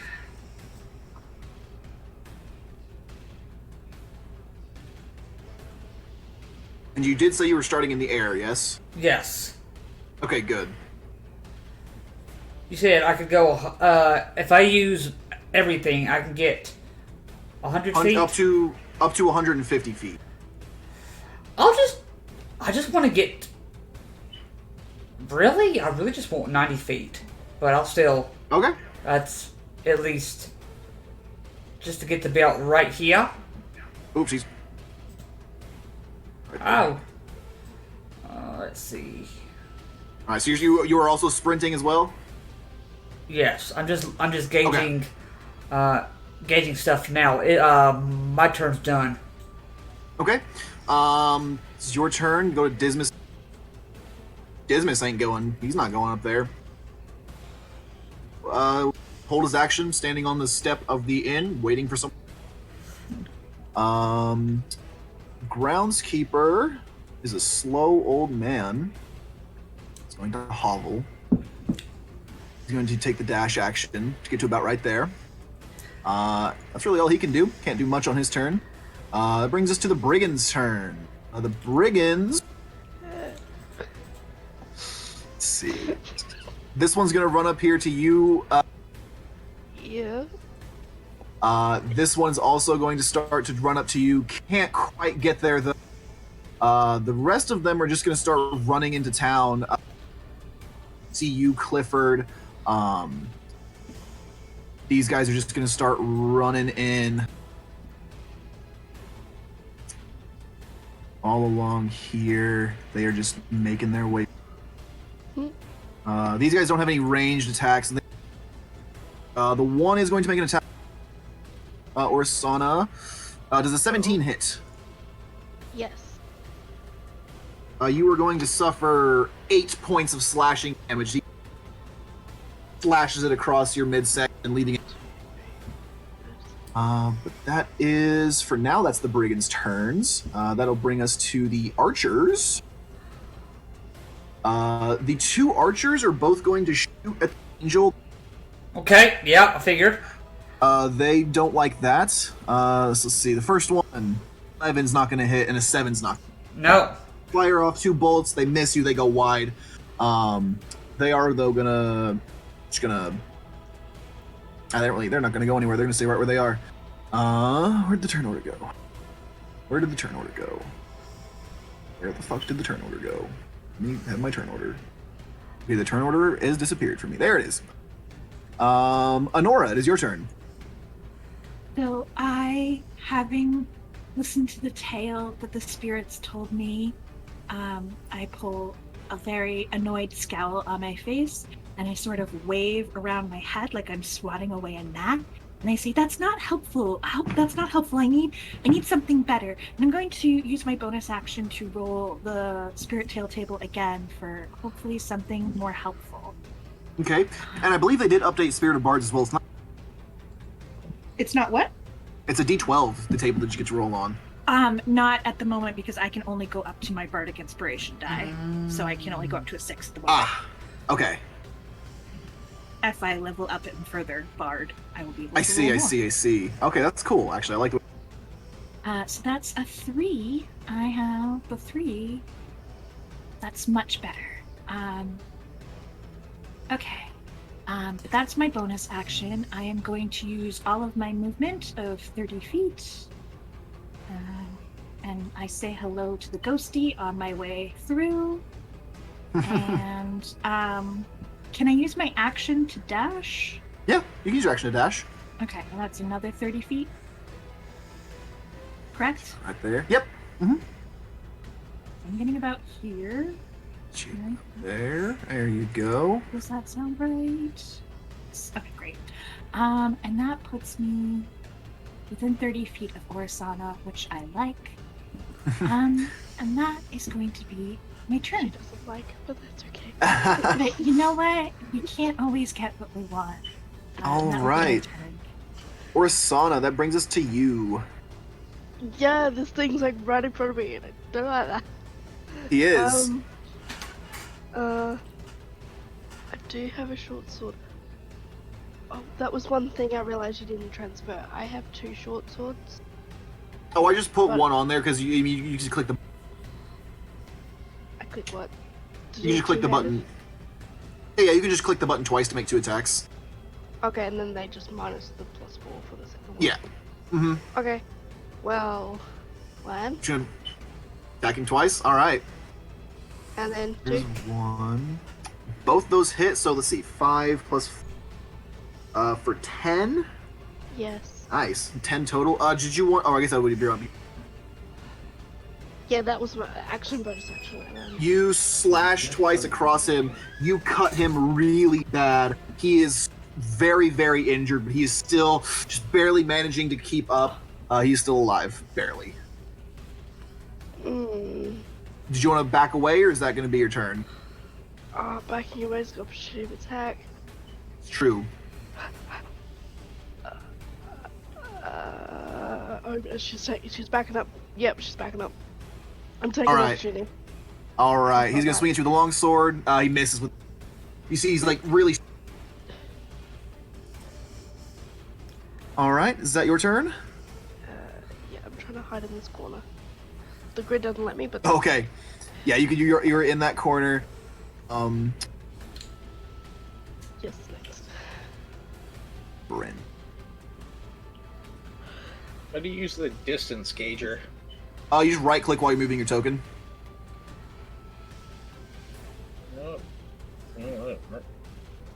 All right, so he gets up there. That's pretty much his whole turn, though. That didn't work. It is your turn, Kellum. Oh, I'm At the top, you see at the top of the round, the very top of the round, there's more brigands begin to come out of the woods. See another 3 brigands emerge, ready to, as well as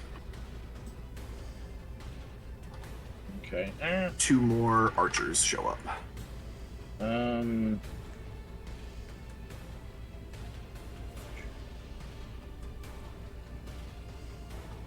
Let's see. So 580.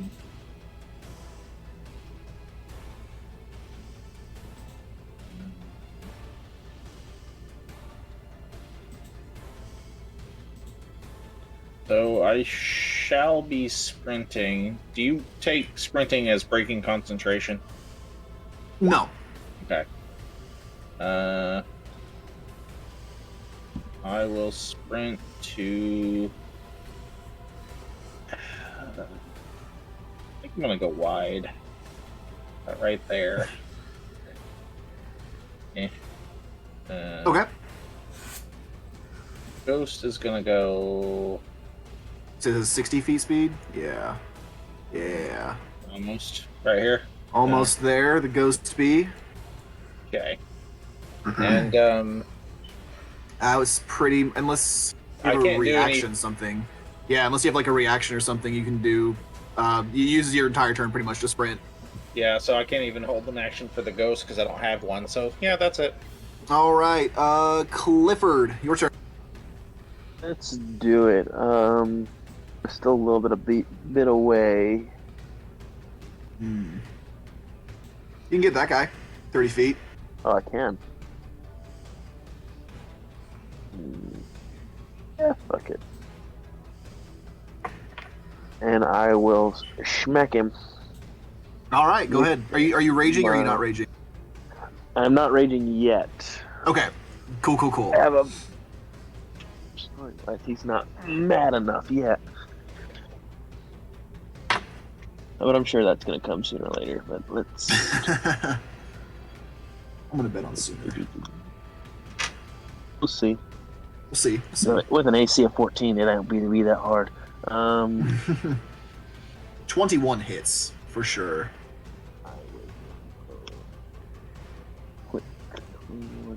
For 14, you take your massive. Just very dead. Take your massive, very dead. Yeah. And, it's obviously just to scare him and everything. He just turns around with a smile and everything, and with a little bit of gruff, it's like, "Who's next?" And he's, you know what? Fuck it. Bonus action. He will rage. You're gonna rage? All right. If you could please. It's a bonus action, and I don't have anything better to do. I give people big bonks. Let's see. You said a D20. Yes. Unaltered. Come on. All right, Okay. you are fine.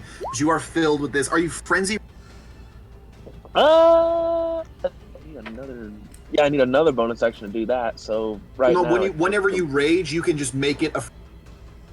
Oh, I don't see a point in doing that since nobody's really next to me. It also just gives you an extra attack as a bonus. Yeah. Okay. So that's your turn? Yeah. All right, Thumo. Okay. I'm gonna go ahead and I'm gonna swing right by this guy and like come like right over him and like take the mace and smack him across the head as I'm coming by. All right. Go ahead and roll your attack.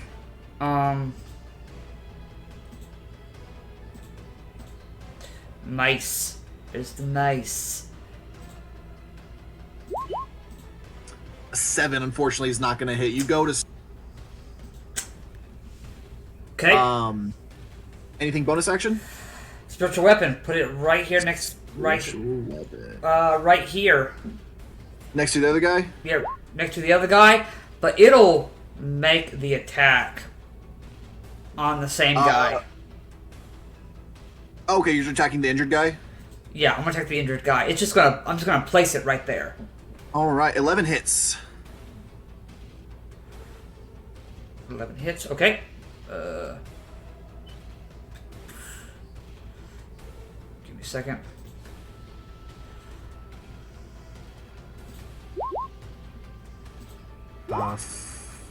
So is that 5? Okay, so the 5, the first one you rolled.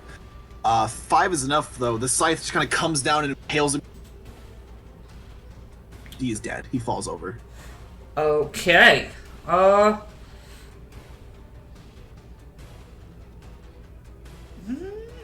will stay kind of right there, hovering in front of this guy. Alrighty, sounds good. Dismas on his turn.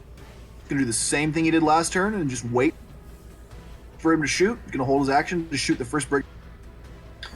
The groundskeeper is going to hobble on down here, and he's just gonna dash again to get up to there. Just trying to get close enough where he can actually shoot somebody with his blunderbuss. The brigands. This one right here is gonna make an attack. Against me? Yep, 17. 17's my armor class. Alrighty. That's going to be 10 points of slashing damage as he sees you kill his. Stabs you right through the side. Does not feel good. These other guys. Just going to start moving. This guy gets up to you as well. He's going to make an attack at you for another 17. That's gonna hit. It's 2. For 9 points of slashing damage. Oops. Okay. These guys are going to use their turn. They're going to appear. They're going to rush rain off. 3 of them are. These 2 guys are going to come down here. Yeah, you can get to here. And they're going to flank you. Clifford. This guy's going to run up to here. So 2 attacks against you, Clifford. First one's an 11, misses. Second one is going to be a nat 20, unfortunately. All right. So that's going to be 1 doubled to 2 plus 2 for 4, half to 2 points of. that was a dinky crit. That was a dinky crit. This guy's going to just run up here. Can't quite get up to you, Thumo. But he's making his way. He's making. The archers. This guy's going to come down here. This guy's going to come down here. And then these 2. See, one's going to run up to here. The other one is going to up to here. One is going to shoot at you, Honora. Going to try to take a shot at you. Does a 15 hit? It does, but I am going to cast as a reaction Silvery Barbs. Ooh, okay. What does that spell do? So that There we go. it magically distracts the triggering creature, so it needs to re-roll that attack and use the lower of the rolls. So a 9. Would a 9 hit you? It would not. I can then choose a different creature I can see within range, and they'll have advantage on their next attack roll, ability check, or saving throw. In range of 60 feet, I'm going to give that advantage to Orasana. So, Orasana, you have advantage on your next attack, ability, or saving throw. Nice, nice. All right, this other archer is going to shoot at the groundskeeper. Misses. He just dodges out of the way, barely. Just barely dodging that bolt. One of these guys is going to shoot at Reynald, whose DC is not very good. Yeah, that hits. And then one shot's going to come at you, Clifford. Reynald is going to take a little bit of damage. Let's see here. Oof, my boy had a good AC until his armor got... Ooh, yeah. Plate mail's fun when you have it. So he takes 8 points of damage. Brigands and all the archers turn.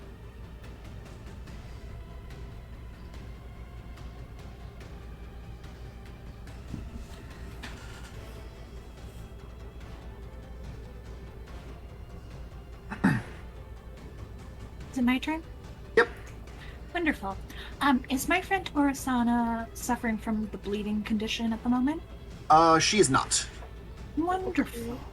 That makes my heart so happy to hear that. I am going to run over to her and stay within 5 feet, because I know she doesn't like it when I touch her. And I am going to use my action to target myself for the spirit tale. Okay. As the spirit told me, a tale of beloved friends. So a target and another creature of its choice can see within 5 feet gains temporary hit points equal to the roll of my bardic inspiration die and my charisma modifier, which in my case is a d6, and my charisma modifier is 4. So with this, Orasana and I are going to... It's a d6, though. I have to actually roll it first. And so we're getting 5 temporary hit points. That helps. So Every little bit helps. Every little bit helps. How do I do? Okay, that's pretty fun. Temp HP is right underneath your normal HP. Yep, added. Cool. And that was my action. Right. Do I have any bonus actions that I can do that might be helpful at this moment in time? No. So that was 20 feet that I took to get over to her. I am going to run away 10 feet away from her, because I know she doesn't like it when I get close. And that will be my turn. Oh, I feel like I skipped the... No, I did not. Orasana, remember you have advantage on your next attack as well as that 5 temp HP. It is your turn, Orasana. Melee or range? Nope, just attack roll. Okay. Just attack roll. Dark screen. Okay. I'm gonna attack that one. Flavor, you can hear Honora humming in your head while you have the 5 temp HP. Just like, does the finger in the ear, the wiggle to try and like get the sound out. It's not going anywhere. Okay. Goes here. That advantage, does that go on to Hunter's Mark as well, or just the shot? Just the attack roll. Hunter's Mark is just auto damage. Okay.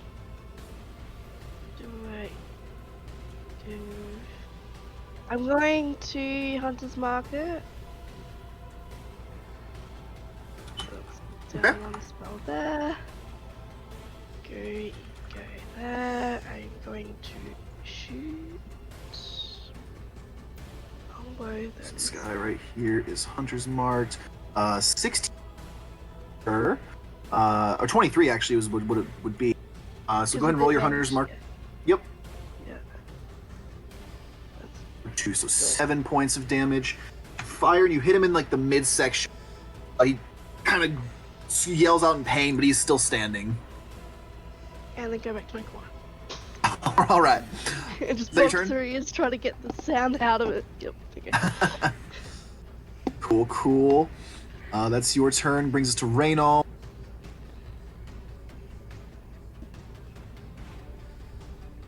He has got his great sword, and he can actually make 2. He's going to make 1 attack at both of them. They both hit as well. So on the first guy, you see he just takes his sword, Clifford, and just guts one of the guys, just brings it right across his. For the second guy, he stabs into him, but he is not dead. This guy right here falls over. Let me click Sorry on that. to interrupt again, but I just remembered that I can do something for my bonus action. For my bonus action, I would like to dodge, please. Okay, sure thing. You are dodging. Thank you. All right. So that'll bring us back up to the at the top of the round. You all see as this huge man steps forth from the forest. He's at least 8 feet tall, just big and bulky. He probably weighs at least 600 pounds. You see in one hand he holds this headed whip, and in his belt he has this big pistol. And he steps out of the forest and he looks around and he goes, "Beast of Fallowheart, fight me!" He's looking around for you, Clifford, sounds like. Great. Let's roll initiative for this guy.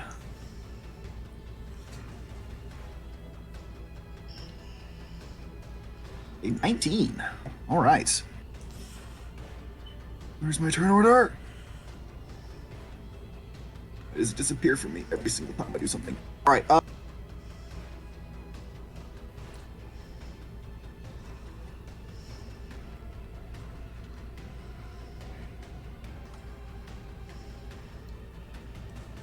Is it Callum's turn? It is. Is he here? Shows that he's in the chat. He is in the chat. I'm going to assume he's AFK for. Okay. Are you talking about me? I can't hear you. Sorry. It's your turn. Okay.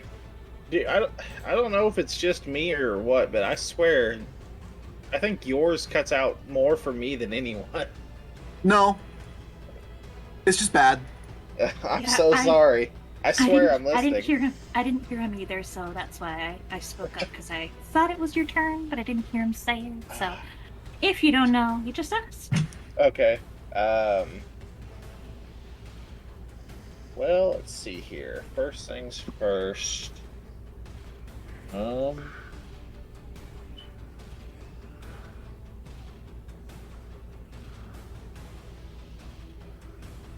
think I'm gonna move.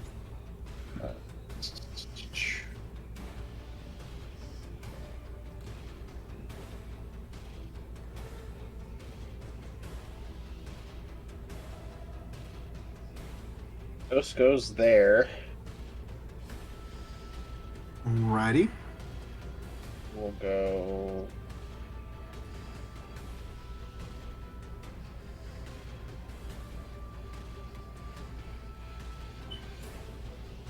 There. That is. Plenty. So I'm going to target these two that are by crouching by the ghost and the other player here. That would be Thumo. Thank you. Thumo, yeah. I am going to spend a sorcery point for twin casting, and it's a cantrip that I'm twin casting, so I can target both of them with Ray of Frost. Ray of Frost. All right, go ahead and make your attack roll. Come on, in here. Ooh, nice. Nat 20 definitely hits. Okay. So how do I do damage with that? So is it a D6? D8. D8. Just go ahead and do /R 1D8. Alright. /R1. Or would it be 2D8s, or do you double after? Double damage, not double dice. Okay. D8. 4 for 8 points of cold damage. Nice. Alright. And I guess it's kind of all I can really do. So I moved. Well, you still get the second one, don't you? Because you're targeting both of them. I thought it just target. I thought you only roll once for a twin cast. Hold on. No, you roll twice for the two attacks.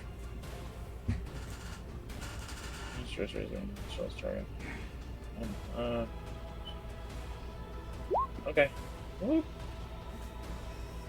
Let's do it again. 24 will also hit. Two really good rolls.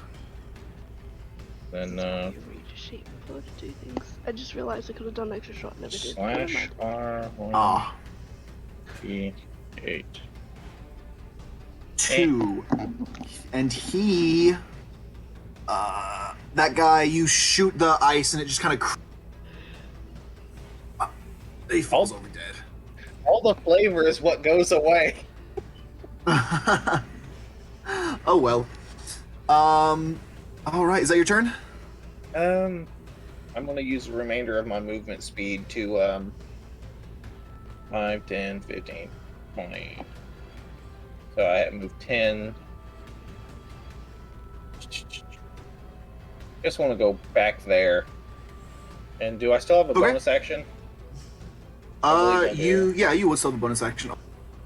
I can't stealth as bonus action yet. That's right. Sorry. Never mind. Okay. So that's your turn? Yep. Alright, that brings us to the Brigand. You see he bellows out in this deep... Don't you fucking touch him, boys! He's mine! And he's gonna rush down here to get to you, Clifford. He's gonna use a dash to get about right to here. And that's really all he can do with his turn. Clifford, it is your turn. Now you fucked up. Let's see. Do I trust these guys? They're not gonna touch me if I even charge at him. I will. He's gonna basically he sees him run to him. He's just gonna tuck up on his blade and run back up at him. Those two do not make attacks opportunity against you. Awesome. You see, as you get like right up against him, he's just... Yeah, and... You're smaller than I thought you'd be. And he kind of looks at him, I didn't know they stacked shit this high, and he's just gonna... And let's see, I will reckless attack. Oh, okay. I didn't get a natural 20, but that's better than a 16. That's better than a 2. Yeah, 22 hits. Let's see, and that is 10 on the first one. 10 points of slashing damage. Slice through him, just kind of give a big old chunk out of his gut. Come on. I'm frenzy raging. Or frenzy raging, okay. Fuck. 13 hits, though. Hold on, I'm looking at everything, because hold on, I get, let's see, I'm raging plus 2, so that's 12. Okay. Another And minus 2 this there. one shall be 16, so 16, shit. 28 in total. Oh my god, so you just take your giant twice. He's already looking as you have just cut this giant X across his midsection. He's not wearing any armor, he just has his muscles that he's using. He is looking fucked up. Is that your turn, 5, Clifford? 10, 15, and I will basically, he's showing off a bit. Let's see, I have 5, 10, 15, just circling around him, just like a shark circling his fucking... Fucking A. Alrighty then. Thumo, that'll bring... Yep, that's my turn. Okay, bonus action, I'm gonna have, the spiritual weapon bonk the guy that's right in front of me. Okay. Is that, yeah, right in front of me? 20 hits.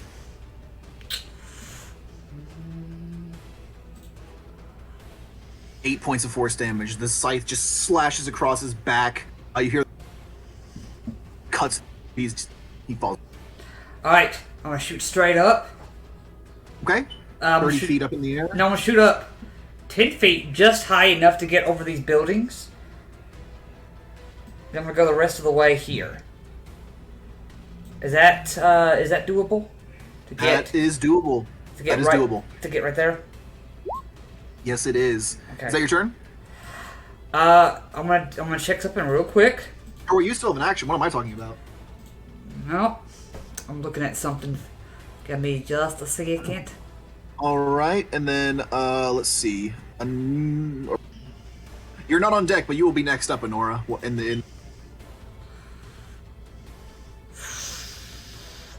me take a look. Okay, so let's see how far away fucker is. Can I get any closer or no? You have to dash, because that was all your movement. That's all my movement. I will just wait then. All right. Do you want to hold your action to do anything, or? Yes. The moment I reach 30 feet to this guy, I'm using Path to the Grave. Okay. Which basically, gives him, next time me or an ally hits the cursed creature with an attack, the creature has vulnerability to all the attack damage. Alrighty. Cool. As soon as I get within range. All right. So that is your turn. Dismas, surprise, is going to do the exact same thing. He's just going to sit at the tavern, holding his action for when a brigand gets within range. Whoa, what an incel. What a... Dismas ain't going to risk his life for you people. All right. The groundskeeper is going to hobble his 25 feet up to this archer right here, and he's just point blank shoot him with his blunderbuss. So that is a dexterity saving throw on the archer's part, because it is what's called a scatter weapon. Well, he gets a nat 20, but he does take half damage. We'll take 3 points of piercing damage. It's something. He did something. All right, the brigand. Let's see. This one right here is going to move. It's going to move along here. And he's going to get up to where he wants to. He's going to just move right here then. The two that were fighting you, Clifford, are going to appear to double team on Reynald. This guy's going to come around to flank, and this guy's also going to come around, try to get him. These two, or at least not the archer's turn yet. All right, so I think the only person getting attacked is Reynald round. Poor guy. First attack hits him. Second attack, natural 20 hits. Double nat 20 on Reynald. Poor man. All right, this guy. Going to roll with the big boys. This sucks. He did. He takes 10 points from the non-critical hits. Okay. He's the 2d8. Okay, so we got 2, 7, 9, doubles to 18, 22 points of damage from the crit. You see these guys just surrounding Reynald, stabbing him through with their swords. He lets out a horrid scream of pain as he is looking. The archers. Oopsies. This one who's up here is going to take a shot at the groundskeeper with his crossbow. That hits him.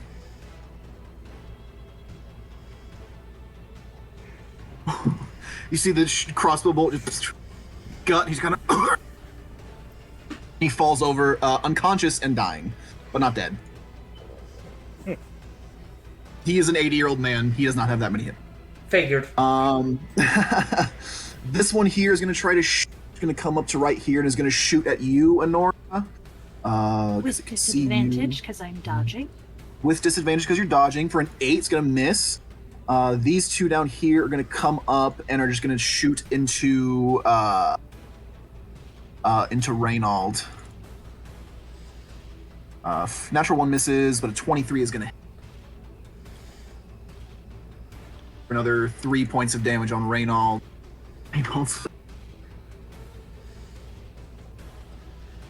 To you, Honora. Wonderful. I am going to cast invisibility on myself as my action. Okay, so you turn invisible. Invisible, so no one can see me, which is wonderful, as I'm going to do something I don't typically like to do, but there is a dying man over there. I'm going to run directly over to where the danger is. And that is about 30 feet where I can be. And that is going to be my turn. All right, because that's your... I don't have much else I can do bonus action-wise without dropping my temp HP. Gotcha. All right, or Son. Yep. So I realized that I'm invisible to people that rely on dark vision to see. Yes, these guys do not. They are... Okay. And then if I got a shot at the start, I could have done an extra shot. That's fine. Something else, but yeah. Did you want to transfer your hunter's mark? Yes, they did then. Okay. I guess to the closest one. Who's the closest one? This one right here. Okay. Yes. Yeah, so Yep. he is hunter's marked. Okay. I go there. I will shoot. All right, go ahead and make that shot. That one. 21 will hit for 11 points of damage. And plus hunter's mark. Overkill. Sneak out from the shadows and pull back, and you fire the ground without a noise. He is dead as well. Good. All right, is that your turn? I'm just thinking, yeah, so then, am I aware there are other ones on the other side of the building, like a whole heap? You can hear fighting coming from the other side. Okay. So you I think you have 20 feet of movement left. So you could get to about right there. Yeah, go? I might do that, yes. Okay. Yep, All right, is that your turn? yes, and All right. Let's see here. It's Reynald's turn. Reynald is not faring. He is actually going to use his action. Let's see. Are you within 30 feet of him is the real question. He is going to use his action to command you.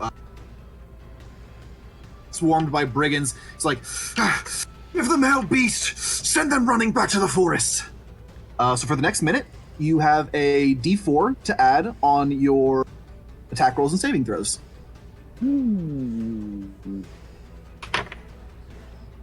That is his turn, though. That is his action. Her command, and I was like, don't. I was like, don't.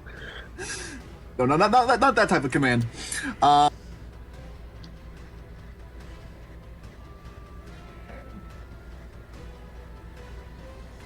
Oh, actually, start the round also.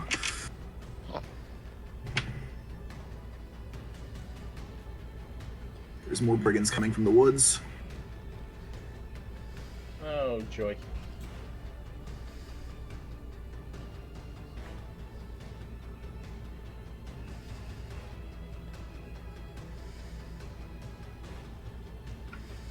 Alright, what would you like to do with your turn, Kellum?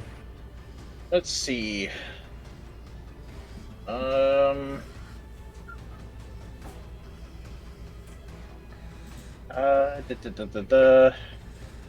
Let's see. First, we'll have Ghost go about 1, 10, 15, 20, 25. Right there. Okay.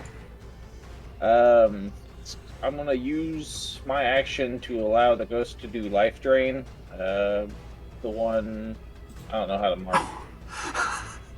You hold down when you. I really. You hold down what? You just hold down click.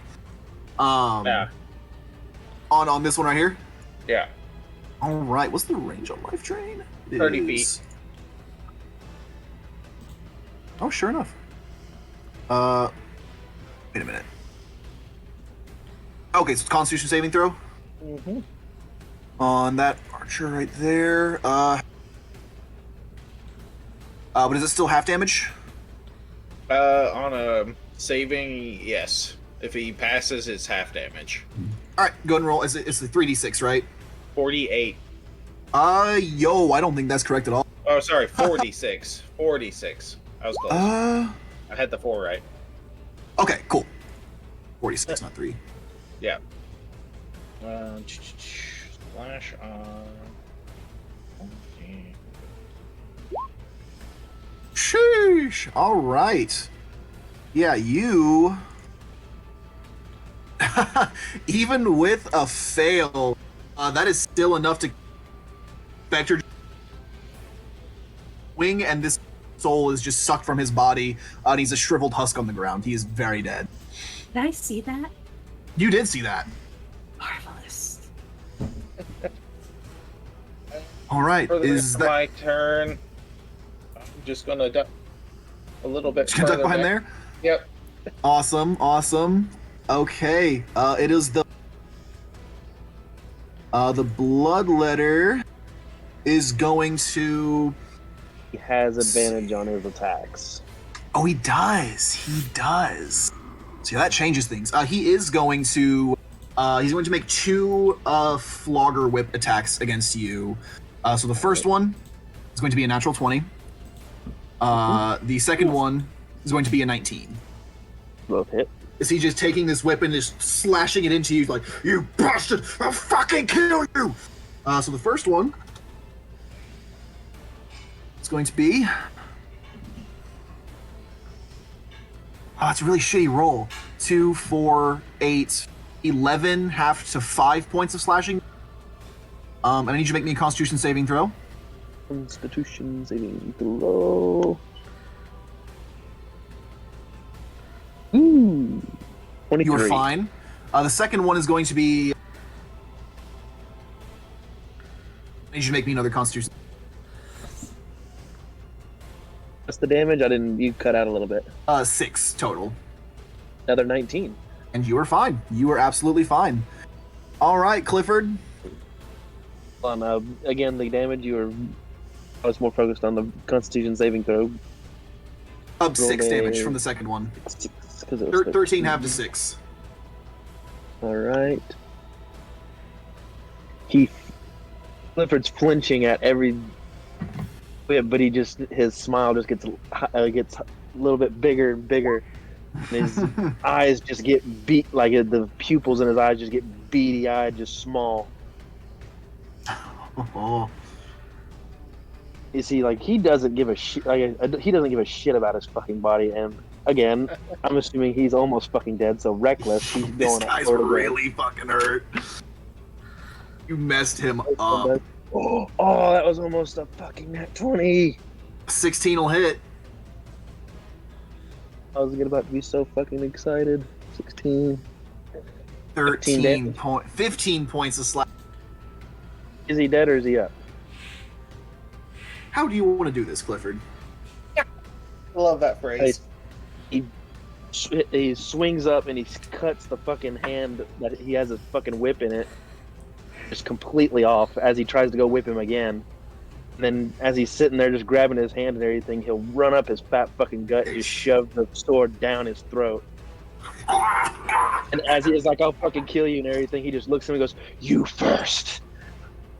He struggles for a second. You see, like, the other hand goes down to...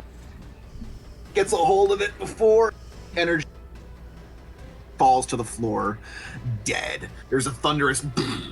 as this man just crumbles to the ground, dead. You see the bandits around you look horrified. We'll see what happens on... so you can still move and make another attack if you have movement, and another attack if you... Yeah, fuck it. He's walking. He literally just walks up and everything, and fuck it. I'll make it interesting. I'll go right here. He's just with a downward. Oh, yeah, you get advantage on that too. Oh, yeah. you already recklessing, so you get advantage. He basically just raises it up, and all the guy hears is just a blood-curdling scream as Clifford's gonna try to fucking just cleave him in half. Do it. Come on. That's almost 19. So 25. Yeah, that hits. That's a definite hit. Max 14 damage. 14 damage. Yeah, you take your sword and just slice it across his torso. He falls very dead as well. Nice. That's All right. 10, 15, 20, 25, so I can help Reynold with this guy if it comes to his turn. All righty. Cool. Thumo. Bonus action, I'm gonna move the spiritual weapon and bring it down this way. What's the speed on that? Is it 30? I think 30, yeah. Alright, so the spiritual weapon. Yeah, how far it can go. So you about right there. Okay. It's not close enough for an attack. You can move it to one of these guys over here. They're close. Like at the edge of the forest. Problem is I'll be moving and then I won't be able to do that. So yeah, just go ahead and move it as far as you can this way. Okay. 30 gets it right there. Okay, that's fine. I'll get right here. Okay. And I'll see that Clifford has already taken care of this big guy. So I'm just going to go ahead and not waste it. I've already got it prepped and ready. I'm going to go ahead and release a Path to the Grave right above this guy. That guy right there? Yeah. A spectral gray cup is going to form over his head. And then it kind of just tips over. Blood just drips from the cup all over him. Yes. So, whoever hits that guy next, he has vulnerability. Yep, he's got vulnerability to the next attack. Hoo-hoo, all right. Is that Is that it for you? That's everything. That's everything I can do. Alrighty. So that is that. That guy's got... Things start to be going a little bit better, you know? He's gonna just move, a little bit. He sees Reynold is almost dead. Does not like that. Is he within range shot? So he's gonna take that. Let's see. 2d20 plus 4. He still hits him. Still hits the guy. He is gonna shoot at the one actually that because he's in range for. Thumo. He's gonna that one. On the the one that you just passed to the grave. Okay. 8 doubled to 16. So yeah, Clifford, you watch as all of a sudden this guy's head just deafening thunder of a pistol being shot, and that guy just falls over dead. Dismas did something. That's his turn though. The groundskeeper got to make a death save. It's one success. The brigands, the two that are attacking Reynold are just make attacks real quick. First one hits, second one hits. There is a possibility. Yeah, no. You watch as both of them just drive their sword at Reynold, so his eyes roll back into the back of his head and he also falls unconscious. These guys are going to now flee. You killed their boss. They are terrified. They want nothing to do with you. They're running over this way. This guy, same thing, getting away from you. The other bandits over here who can see that their boss is dead, also going to flee. These guys are just going to run right back into the woods. I would say these guys up here don't quite see that yet. This one's going to run up to here to get you, Honora, and so invisible. is this. You are invisible, so they're actually not going to do that. He's actually going to move one more square over here. He doesn't see you. This guy's going to do the same thing. They're just running right past you. It's the brigands. The archers, let's see. Attacks of No opportunity? Huh? Attacks of opportunity, question mark? They haven't moved past her yet. They're still within her engagement range, technically. Oh, fair enough. This guy's going to come up to here because he saw you slip behind here. He's going You count. Does an 18 hit? Yeah. That is 9 points of piercing damage as the bolt strikes you in the shoulder. I'm down. Here. You should not be down. You're level 3. I have 6 HP. You were level 3. Apparently, the character sheet didn't update with my level because I only have 6 HP. No, yeah, you gotta roll for HP. So you're definitely not down. I know for a fact somebody at 3rd level would have more than 9 hit. So you can roll those hit points just whenever. But yeah, we'll say you're definitely not down. You're low.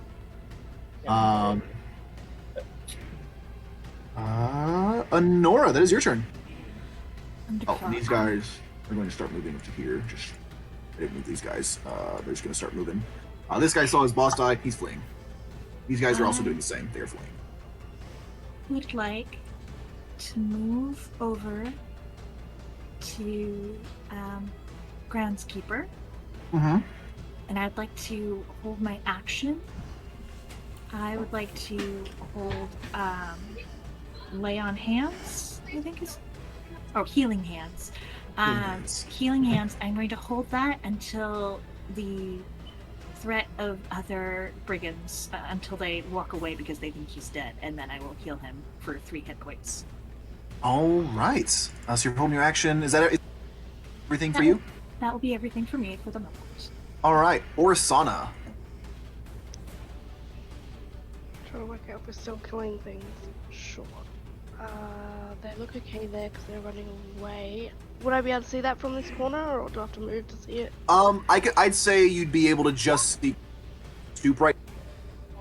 So you can see over it and see these. Okay. Yeah, I'll move my 25 to my 30 over here. Move my hunter's mark. Onto this guy in front here? Yep. Okay.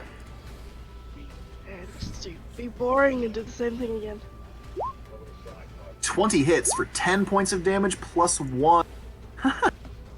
Enough. Yep. You pull the back and sticks him right in the chest. He falls over. You've got enough.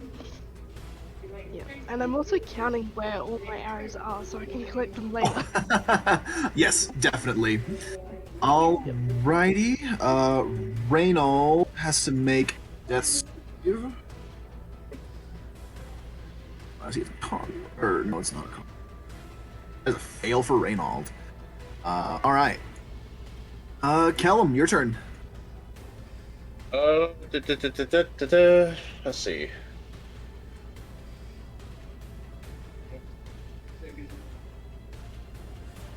I freaking cannot figure out how to do this correctly. Give me a second. There we go. I'm gonna life drain the one that shot me. Okay. So it's a con or dex save? Con.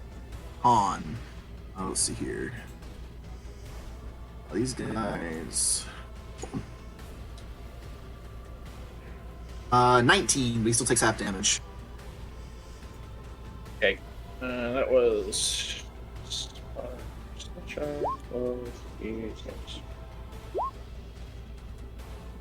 11, half to 5. All right, so yeah, this guy extremely injured, but he's not.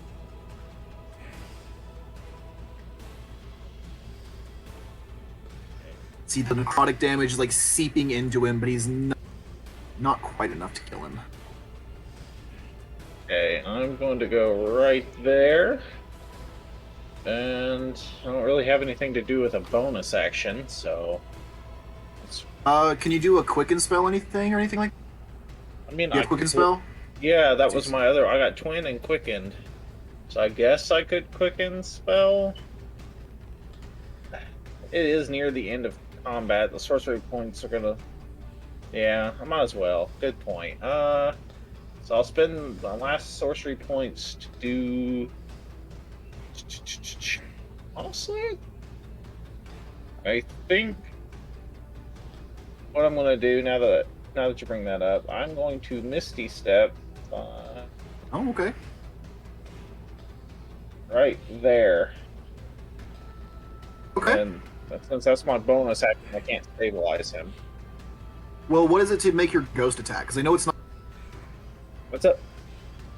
What is it? What is it to make your ghost attack? Because I know. It's action. Oh, okay.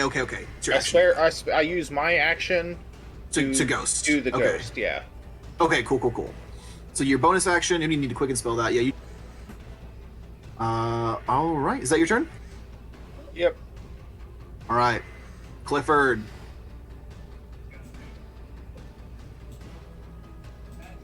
Yep.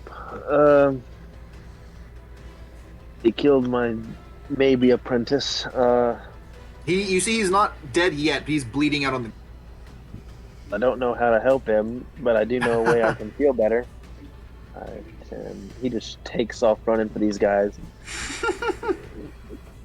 These poor fuckers, these poor souls. These poor fucking bandits. Don't know what they got themselves into. No clue, they do not. Do I wanna? Fuck it, we're almost done. And he's kind of pissed. Reckless with these. Recklessing, nice. 16 hits. on one. I'm assuming I'm doing one and then the next one over. Okay, yeah. Anyway, so we'll just do the 2.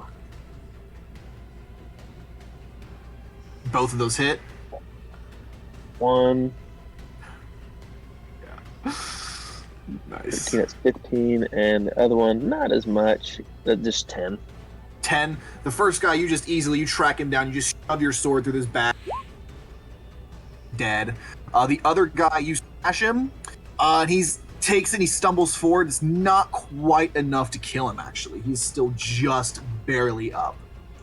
All right. Clifford's just like, don't run or I'm going to make this much worse.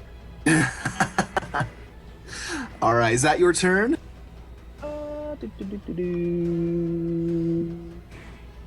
Bonus actions. Is a claymore a light weapon? No. No, it is actually quite the opposite. It is a heavy. Very heavy. Besides raging, I don't have any. But what another bonus action was doing the other attack. If he goes out of my range, I get an opportunity attack. So I shall wait. All right, Thumo, it's your turn. Alright, bonus action. Move the spiritual weapon right here and make a swing at that guy. Whoosh. All right. Let me roll that real quick. 7, unfortunately, is not going to hit. That's he just all right. crouches out of the way. He's not too worried about that. I am actually going to go ahead and I am going to land right here next to, what's his name? Reynold. Reynold. I'm going to go ahead and grab him. I'm not doing this gently. I'm lifting his body up. Second level cure wounds.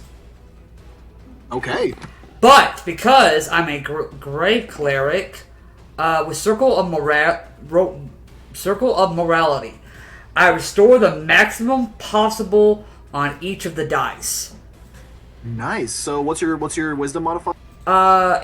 Wisdom modifier is 3.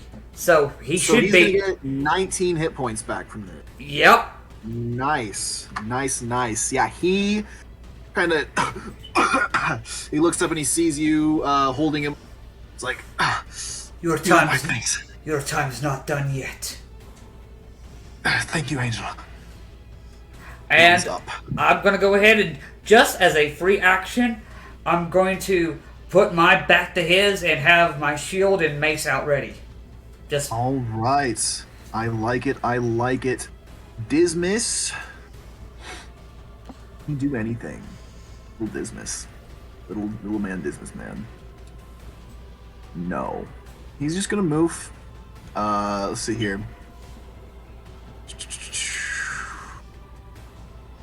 He can't see anybody. Yeah, they'll dash. He'll get in here a little closer. This is Dismiss's turn. Let's see here. Groundskeeper still dying. There's also success. That's 2 succeeds for that man. He's a resilient old. The brigands. See, this one who just saw you kill his friend is gonna forward. Can't quite get there.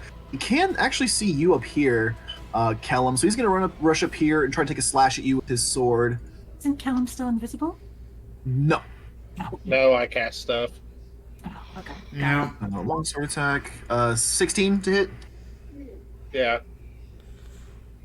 Seriously, that just is for the- not gonna hit. Just for the sake of this, go ahead and roll me 2d6 and then add. Just so we can know how many hit points you have total. I already did. Oh, you already did. Okay, awesome.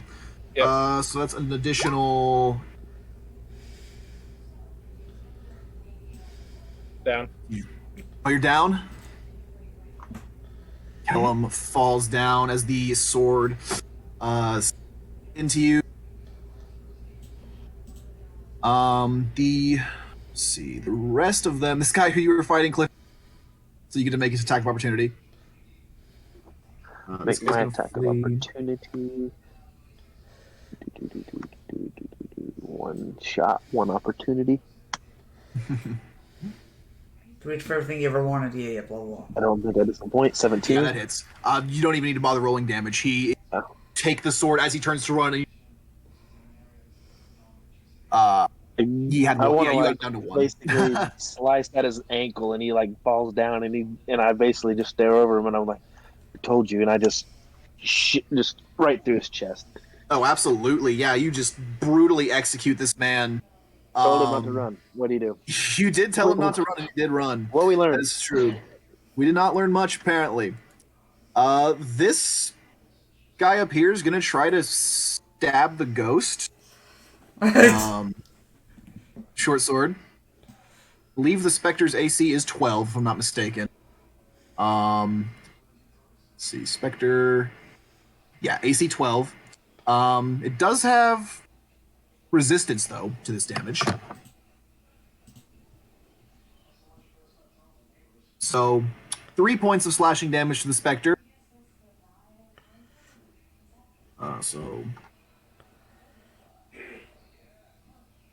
Blah, blah, blah.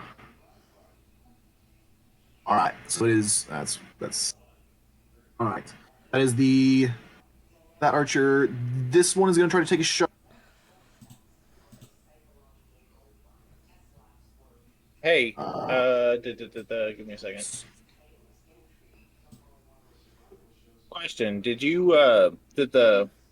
I'm assuming the guy at the. God bless it. Words are so hard. The guy standing next to the ghost / at the ghost. Yes. Life drain at the beginning of each of his turns. He has to remake that con save, or take damage. Oh. There you go. So Nope, he fails. Chances are he's going to die regardless. But He's dead. So one of those hits will hit you.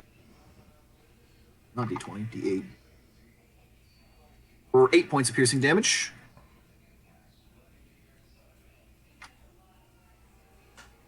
Let's see, that's all. This guy right here. He's gonna run down, see his boss dead, and then he's actually just using his green. All right. That'll bring us to. Because if you don't, it'll just go away. Sorry, what was that? Did you want to use your held action before the start of your turn? I wanted to when the people ran away, but they didn't run away all out of sight, so I'm assuming I can't use it. You can, if you want to. Okay, in that case, I will healing hands. Like I said, old man. On old man. All right, so he comes back up 3 hit points. My invisibility drops. Your invisibility drops. He's actually almost back at stored. Great. And I am going. Has the guy who, Batty who put down Callum, does he look hurt or? He has not been touched yet. Oh, I don't like that. I really don't like that. I'm going to cast. Alright, let me just. Are they within 30 feet? Oh, great. So, all three of these guys are within 30 feet of me. Mm-hmm. So I'm going to cast Bane at first level. Nice. That is... Oh, they all need to make charisma saving throws for me, please. Right. So the Brigand, 17.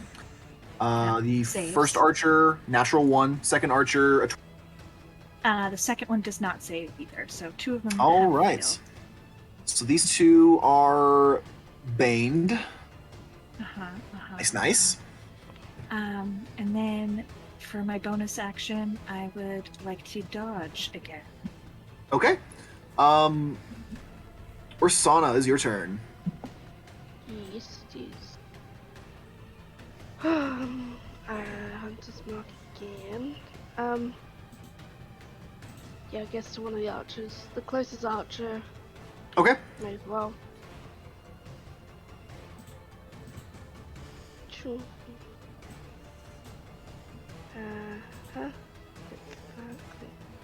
One, 2. 22 definitely hits. Yeah, you just fire an arrow straight through him, falls back, dead. Yay. All right. Yep. And you want to move at all, or is that your turn? No, I'm good here. All right. That'll bring us to Reynold. Too much. I guess he'll just stick with you, Thumo. He'll hold his action to attack anyone that comes in range with his sword. Because he doesn't currently see any bad guys. Hellum, if I can get a death save from you. Yeah, sure, why not? I have no healing. Ooh. Okay, so there's 2 failed saves. You, Honora, you see the specter that was over here that screams like a banshee. Oh no. And is going to rush over to this guy and is going to life drain him. I was about to say, Aggro. the Spectre, when I'm down, will act independently, so Yes. I was just going to tell you to do whatever you wanted with it. The specter is going to life drain that motherfucker. He does succeed. Super pissed. But 14, 7 points of necrotic damage. He is looking pretty dang hurt still. Still up, barely. Alright. Clifford. Right. That's handled. My protege is okay. Yeah, Thumo just sees a fucking bloodied Clifford just walking around. His night shirt, his night pants, barefoot, and just a big ass sword. 20, 25, 30. He's walking toward the big guy. I'd like to take his head, but I cannot reach him. Do you want to dash try to get up closer to the other guys? I'm so close to get to the other guys. There's an archer and a regular. Here? Up closer to where Honora and Kellum are. Yeah. I guess if I heard like, more fighting. Yeah, you can still hear the sounds of fighting. I was about to say, couldn't so- you hear the screaming banshee? Yeah, you guys hear like this horrible ghostly banshee. Yeah, so if I'm right here, you just go straight fucking. Oh, you just sprinted. did. All right. I'm screaming like a fucking madman and everything. I'm covered in blood. Yes, So that was my plan. I was gonna take the guy's head and I was just gonna run out. I was like, look what I did. I won't get Alright, so too close into him, but like right here. okay, awesome. So you get right up there. I'm trying to look intimidating, just trying to scare him off. You look extremely intimidating. You are covered. You look like a force to be reckoned with. Sure. Yes, I am. Thuma, what are you doing? Okay. I'm gonna go ahead and go 10 feet in the air, then 20 feet this way. Okay. I want to, before I leave, tell Reynold to meet us over in that direction. All right, he nods. He gets ready to start moving. As soon as I get right there, I'm going to go ahead and bring my hands together and send a guiding bolt towards this guy. Okay. Go ahead and roll that attack. Actually, no, let's do this guy. Okay, sure thing. I can't talk. Go ahead and make that attack roll. 9. Unfortunately, god dang, that was really good damage. But yeah, unfortunately, a 9 is going to. Of course it is. Off to the side and slams into the ground. So, as a bonus. Anything bonus action? Alright, so I re-looked at Spiritual Weapon. Spiritual Weapon's only 20 feet. Oh, it's only 20 feet. Okay. Yeah. But go so ahead. Get up to here. It can get right next to to Clifford. Yeah, that's fine. Go ahead and put it right there. I'll start making my way over towards where, at some point, where Kellum is, but I can't get there yet. Not quite yet. No. Yeah, I can't say anything. I'm still down. Damn it. Sorry. Yep, it's alright. Gonna rush up here just to check on Reynold, make sure he's all good. That's all Dismas is gonna do because he doesn't do much. The Brigand has to make a save.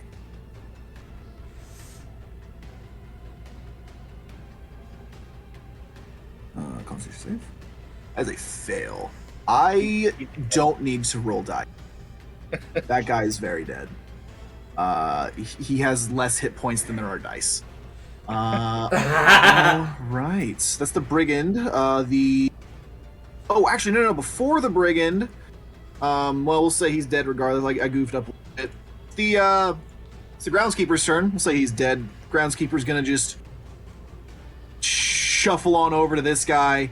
He's gonna put the blunderbuss right in his face and just fire off a shot. Let's see. Dexterity save. He gets a nat 20, so he's gonna save regardless. Yeah. But The bad guy is saving, You're back. Okay. even though he has Bane on him. yeah, he got a nat 20. Oh, okay. Now, 9 halved to 4 points of damage. He's still looking. Matters across him. The archer, seeing that all of his comrades are slain, is just going to run off into the woods and is going to try to flee. He's not having none of this. So let's see. We do still have somebody on the ground dying. Anora, is your turn.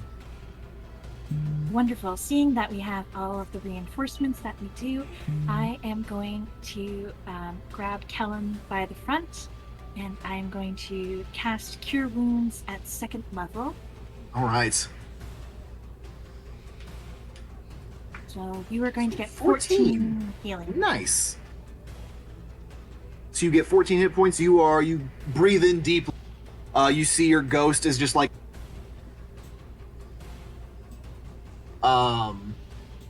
With that, we are out of initiative, as you guys have successfully repelled the Brigand raid. whew. Orisani, you still hear Anora humming in your head. Oh. The noise probably be. All right. I guess Guys- eventually I get over there. Oh yeah, you get over there. Reynold and Dismas make it over. They. What's the loss of them? I think one got away. Oh well. Seems we're safe for now. That's all that matters. Let's get the injured inside and taken care of. Agreed. You see he's gonna just come over and start escorting the groundskeeper. Kellum, Yeah, you are back. up and healthy again. You am. live. You live. You get 14 health points back. Cool. And the combat is officially over. All right. So, the wee hours of the morning, as you guys are taking your breath, taking time, what would you guys like to do? Do you think they'll give us free breakfast for saving the town? Do you say that out loud? Yes. He's like, I'll make sure Marley prepares something special for you all. Well done, adventurers. There's this We're in thing your debt.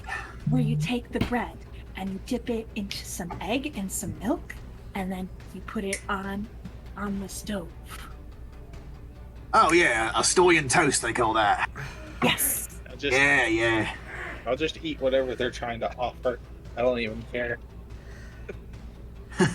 He's right. Let's go have some breakfast in a fucking busy Clifford morning. was trying to see what this big guy had on him. Yeah, The big guy? I would like to loot Yeah. bodies as well.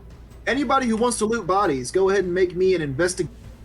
I'm just gonna as soon as people are done, I'm gonna start snapping off limbs and pieces. Good to know.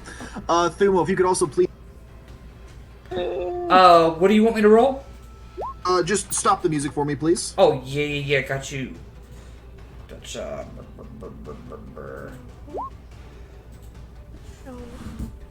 Let's pay it. Okay, exclamation point. Stop. Thank you. Yeah. Gotcha. Some dark ambience back in there. Let's see. You got a 13, 7, 9, and then did you roll? Yet I only got an 8. Oh, that was the 8 there. Okay. Cool. Thumo, were you gonna roll? Do you want me to roll anything for taking body parts? That's No, that's just an ability you get. You can just do that. yeah, cool. I'm just snap. Oh, look, an ice foot. Oh, look, a head. So Clifford, on the big guy, he has got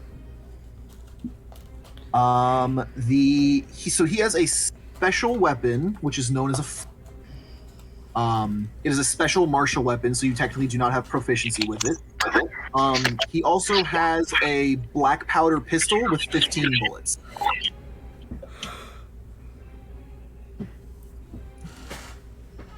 I have no idea what you said about the marshmallow. I know you said the whip he has, and he has a gun. He has a black powder pistol and 15 bullets. Ah, Did you say about the flail? It's a special melee weapon, so none of you would. Okay. I do know martial weapons, but I don't think. Yes, this is technically what's known as a special weapon, so it's neither simple. I understand. He's not interested in the whip. He might be interested in the gun, however. Okay. Take the gun. Let's see. Between all of you looking around, 22 gold pieces and 10 silver pieces amongst the corpses of the brigands. As well, for each dead brigand, there is and each dead archer has a functional light crossbow and a short sword, as well as 10 bolts for each dead archer. I think there's 3 dead archers in total. You cut out when you said what the brigands each had. A longsword, just a functioning standard. Okay. And how many it's- bolts did the crossbows have? 10 bolts, you say? Yeah, 10 per archer. So there's a total. Let's see. Everybody that rolled below a 10 on your investigation. Kellum and Orisana, go ahead and just roll me a D100, please, if you would.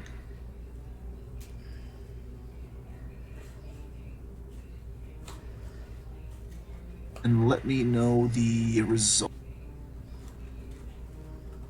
Oopsies. Okay. Roll the 52. 52, alright. 78. 78. Let me get down to that table real quick. Blah, blah, blah, blah.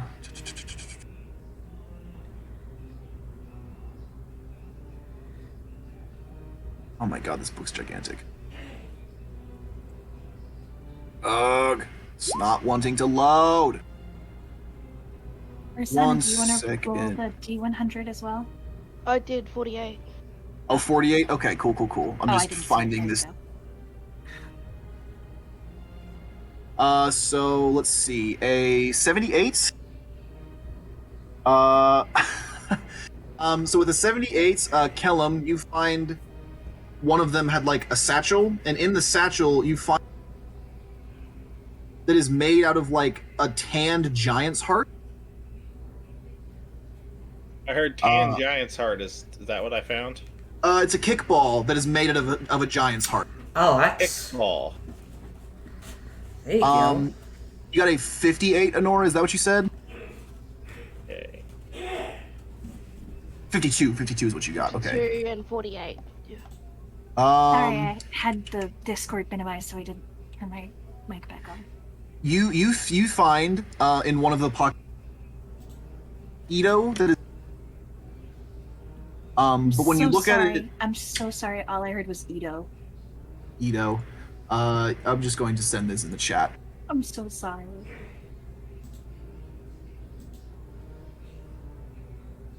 Gotta love Snoop's internet. I'm supposed to be getting better internet, but that's Yeah, maybe one A day. mosquito encased in clear amber, but under scrutiny, revealing the insect has a human face behind the proboscis. That is marvelous. And then, Ornisana, you find this.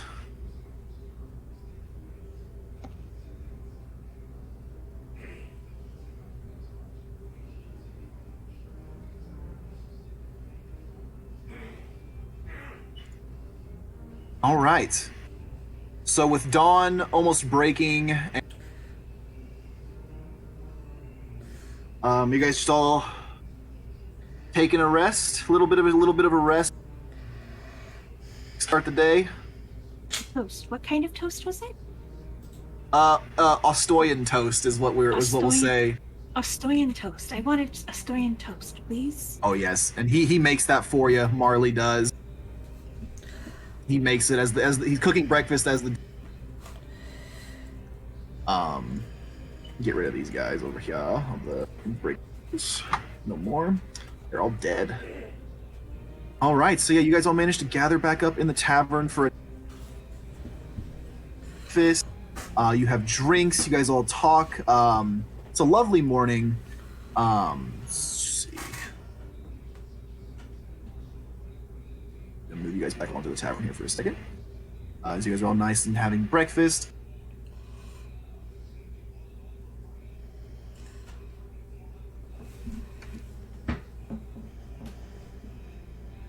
Put me in a corner, like farther away from people, please. I will, of course, go and keep him company so he's not Oh late. my gosh, a Of big course. head on table.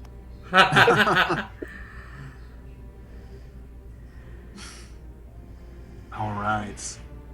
Or so that you can still hear me humming in your head. She's just so pissed. She's not gonna even talk at all. She's dead silent eating. Like, I have to eat, otherwise I die. Kind of like, All right. So you guys I'll all. just be chatting with Kellum, and then when you went down, your ghost friend was so sad she screamed really loud. All right. So everybody Yeah, that just happens. taking this morning to kind of rest. yes. A nice breakfast is had. Drinks are had. There's laughter. There's cheering. You guys are thanked graciously by the townspeople. And as you guys finish up your breakfast and head outside to sort of get a start here in this little town, we'll go ahead and call that for session number 1 of Grim Hollow, and we'll pick up there next weekend. All right, awesome. I'm already excited for the next one. Well, as soon as Yes. And when we come back, you guys will all be level 4 as well. Oh, hell yeah! Can I ask the little girl that's following me everywhere what the hell she wants with me before we end? Yes, you can. I've been meaning to do that, but yeah, time constraints. So yeah, that's what I ask. What do I want from you? To keep you company. Why? Because your ghost friend said you needed help. You should say what I needed help with by any chance? He did not specify. Don't worry, we'll figure it out. Together.